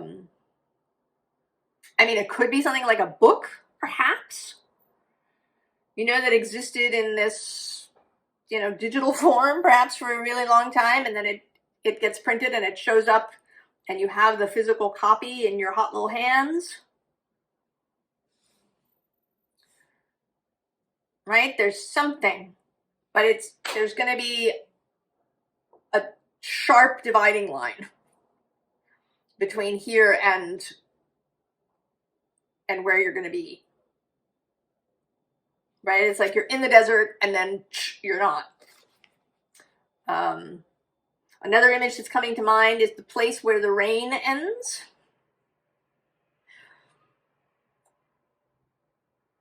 Right? That sometimes it can show up really starkly because it's, you know, maybe one side of the street and not the other. Right? That there's a border between the not being and the being. And that it's a sharp change that's going to come, Capricorn.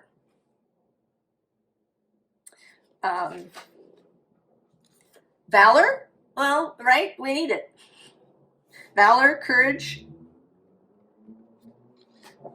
moving ahead, right? Movement forward now that the thing exists, right? The thing has come into reality. It exists. Last card. Oh, that's interesting. Transform your thoughts.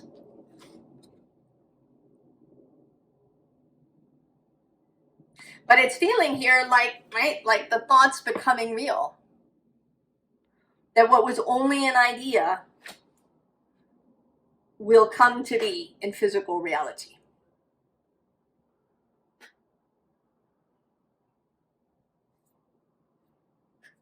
I don't think I have anything else to say about that. I hope that you are going to really enjoy it when it happens. That it is as beautiful and wonderful as you imagined it to be. Maybe even more beautiful than you imagined it to be. And I hope you'll come tell us, Capricorn, what it is.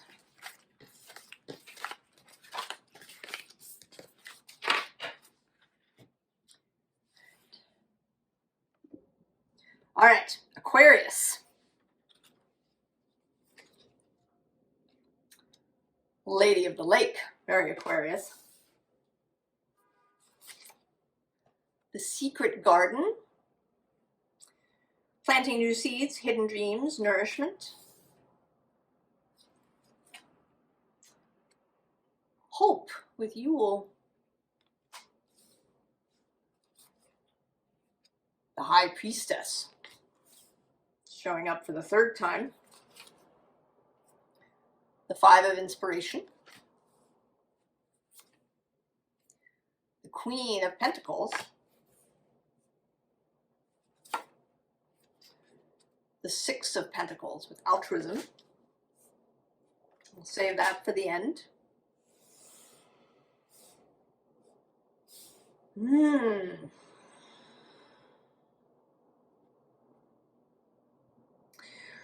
Well, your reading is in some ways similar to Capricorn. But where Capricorn was about bringing something into physical being, I think yours is about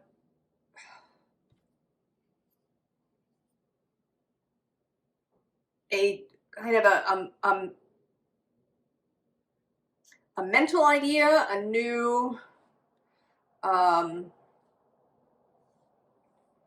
mode of thinking around creation.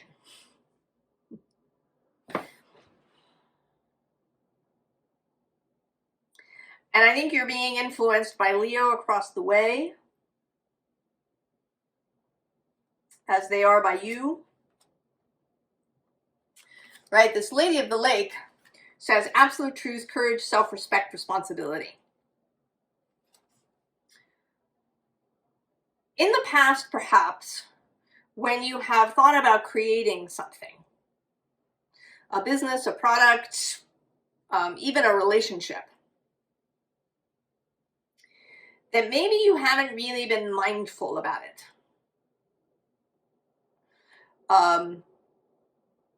Right? And this falls into the you can do it, but should you? I mean, and I know we don't usually say should around here, but in a mindful way, the, sort of the Jurassic Park idea. Yes, we can bring dinosaurs back. Is that a good idea? Do we want to examine that further? Why are we doing it? Maybe we do go ahead and do it, but how do we do it?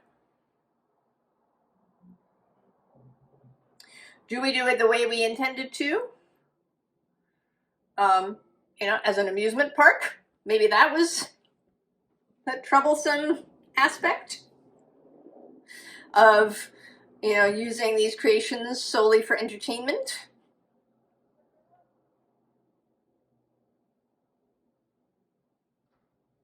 What is, right, how are we proceeding?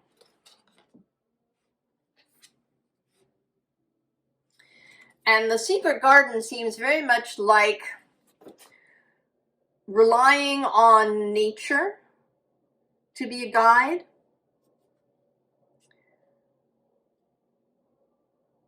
Relying on love to be a guide. And I wish I had another word. Love is, there needs to be, I don't know, some other word to talk about, this kind of all-encompassing love, this love of life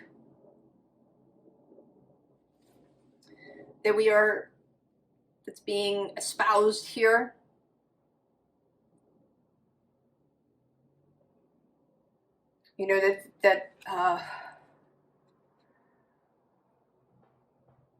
Right, that life should increase in quantity and complexity.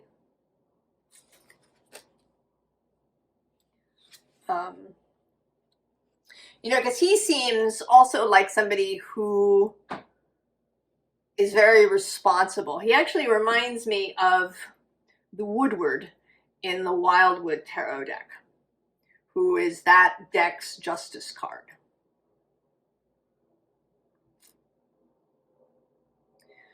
That there's an aspect of stewardship,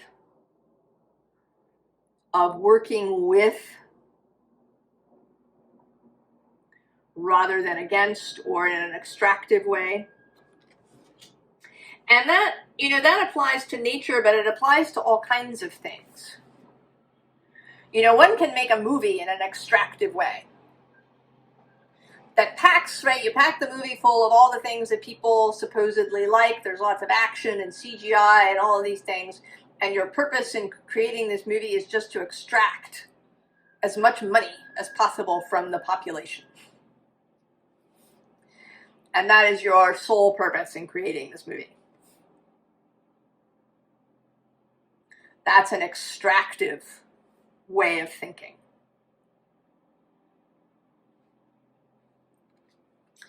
And then this High Priestess.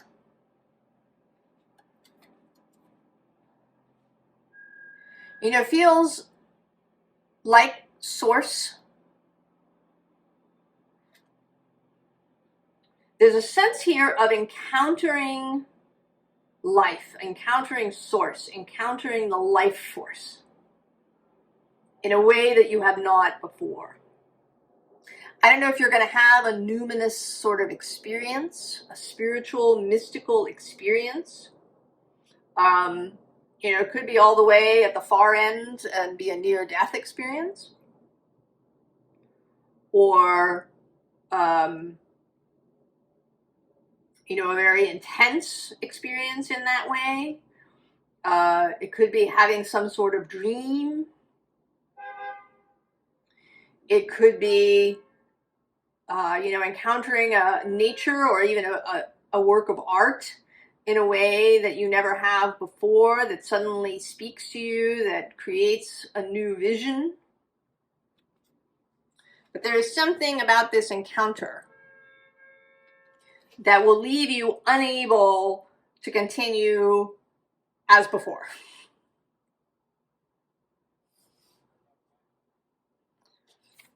Right? Adjustments will be required.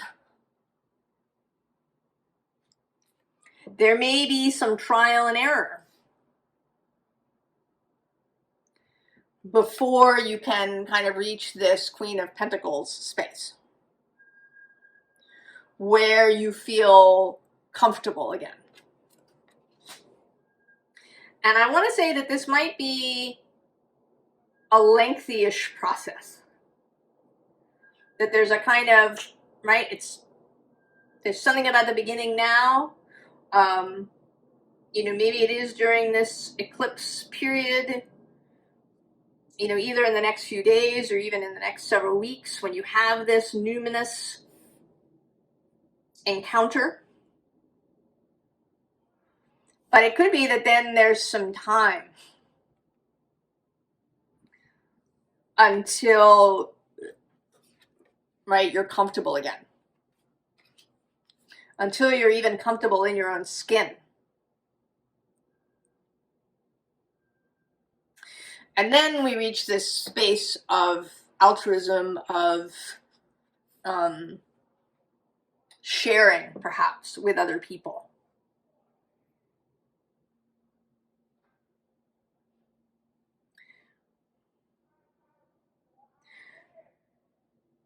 I don't know what your, whether this is around a creative thing altogether, you know, whether you're a filmmaker or a musician, or you're an architect or an engineer or a marine biologist, or, you know, I don't know what it is that you do. It might be around that. Around actual work, creative endeavor in that kind of way. Or it may be how you, right, how you live. You know, how you choose to buy things, how you choose to move through the world, what you're like in relationships with other people. But once you've had this encounter, everything will change.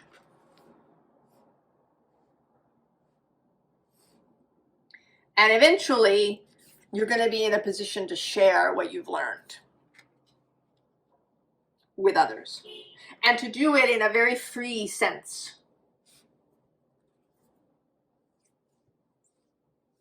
Right, with altruism. Final card. Oh, see?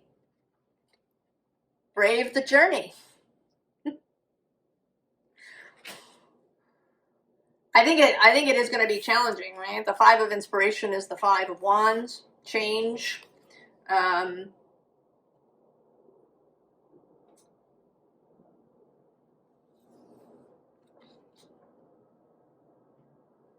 I think there may be issues of power certainly, as Pluto is moving through your space. There may be issues of suddenness or electric currents as Uranus moves into Gemini, trine your sign.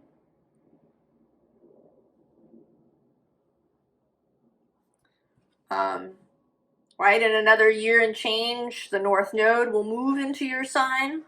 So there may be, a whole preparation here that's happening before that occurrence.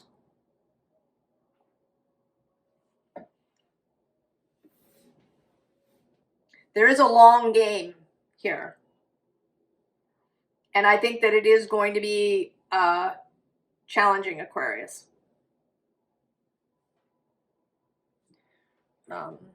Because he's kind of somebody that you might encounter too. This steward energy. What have you been doing? How have you been doing it?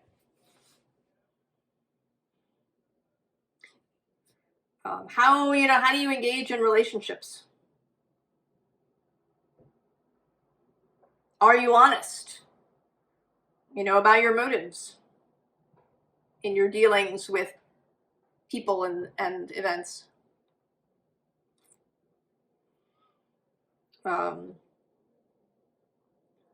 Pluto is interested in the right use of power, in integrity, especially there in Saturn's space of Aquarius.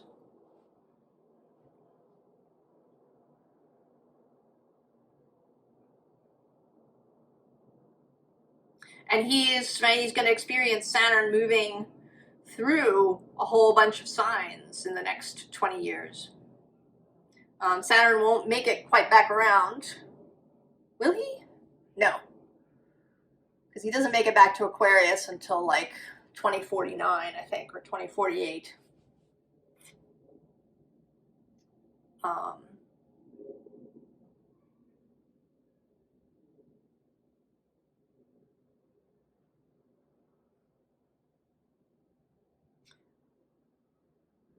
So it's going to be an interesting, right? It's the long game.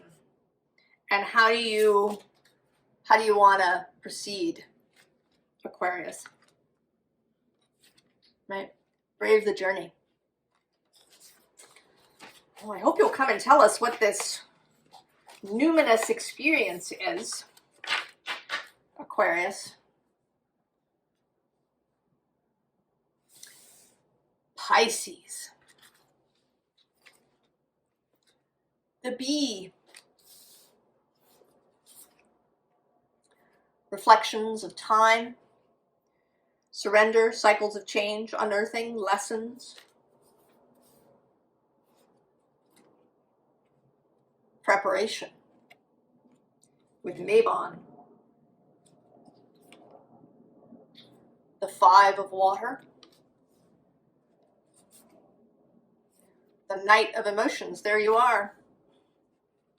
Several signs have had their cards come out. Oh, and Sea Spirit 1. And the 6 of Swords. Earned success. Save that for the end. Pisces.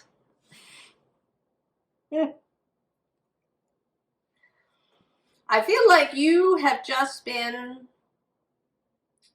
in your zone completely. That you are so pleased. Right? That you are just this bee. Luck, industriousness, sweet victory.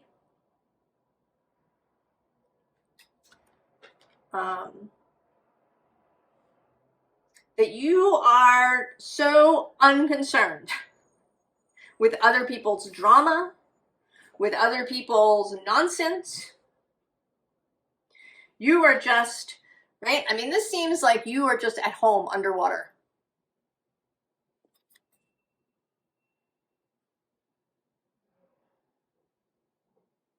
Right? That you are just totally yourself, totally at home.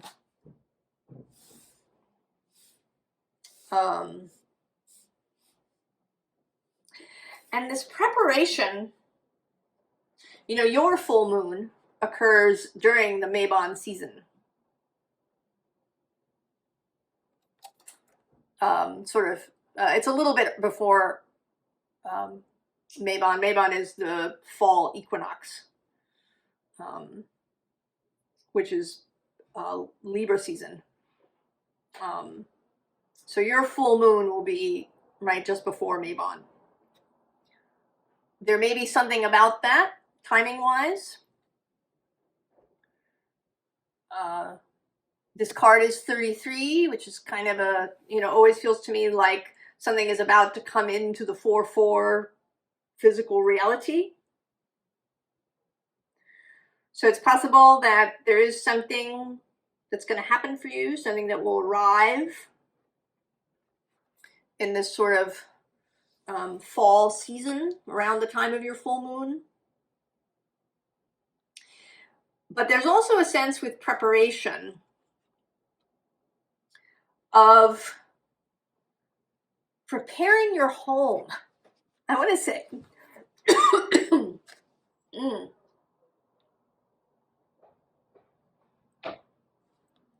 Pisces, that you're getting ready. It's like you're getting ready to welcome people into your space. The North Node is moving through Pisces.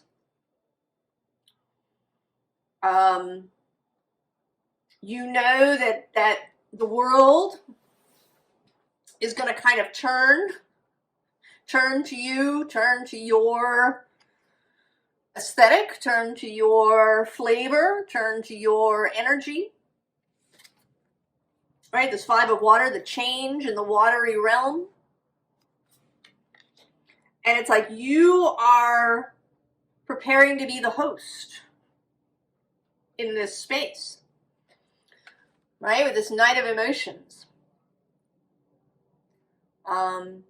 Maybe preparing for romance, preparing for people to be more dreamy, for people to feel more expansive, for people to be more spiritual in their approach. Right? You are preparing for the success of this Piscean vision.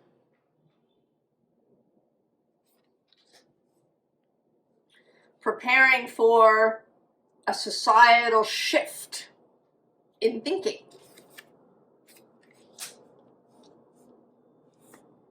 Maybe for a shift in consciousness. I mean, there's been talk about that for a long, long time, right? Since the beginning of the New Age movement, right? That there's a shift in consciousness happening. I don't know the truth of that. And maybe it won't be society as a whole. It could be that you are welcoming a very particular set of people into your Piscean home. That it isn't everybody, but that it's a big group.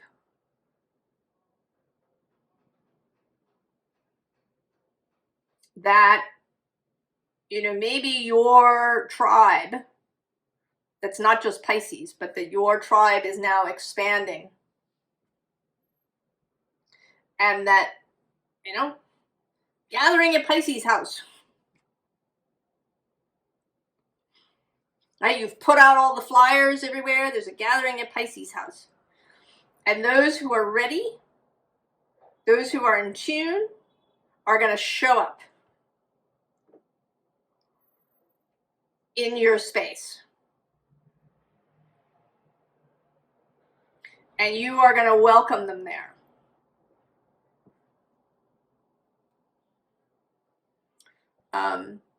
Maybe in a practical way that suddenly, a bunch of your friends are going to get interested in astrology and in how these things work and are going to show up at your house wanting to know more.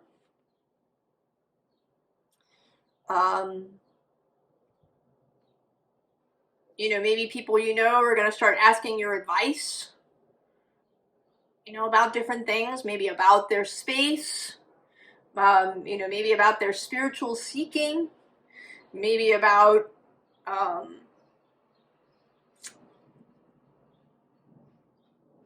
how they can educate themselves.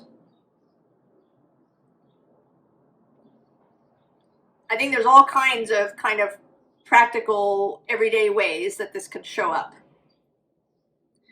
But I think it may also show up on a bigger, more energetic level. Final card, Pisces. Ah, protect the fledgling. So, it seems like an aspect of your task is to nurture, right? Nurture these beginnings for people. To nurture this fledgling move into a kind of Piscean aesthetic. To nurture this fledgling change of consciousness, however large that may be. It's walking your talk, really.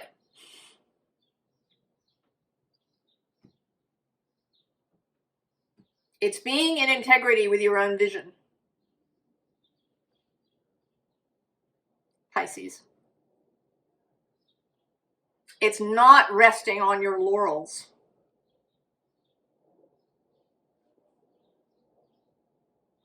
It's on nurturing this within yourself as well as with other people.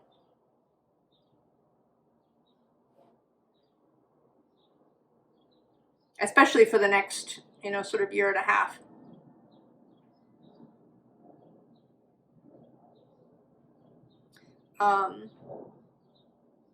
It's also, real conversation with Aries.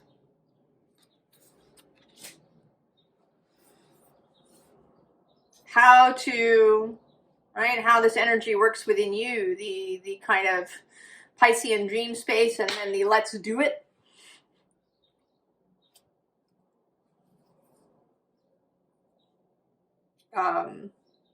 It's you being able to take action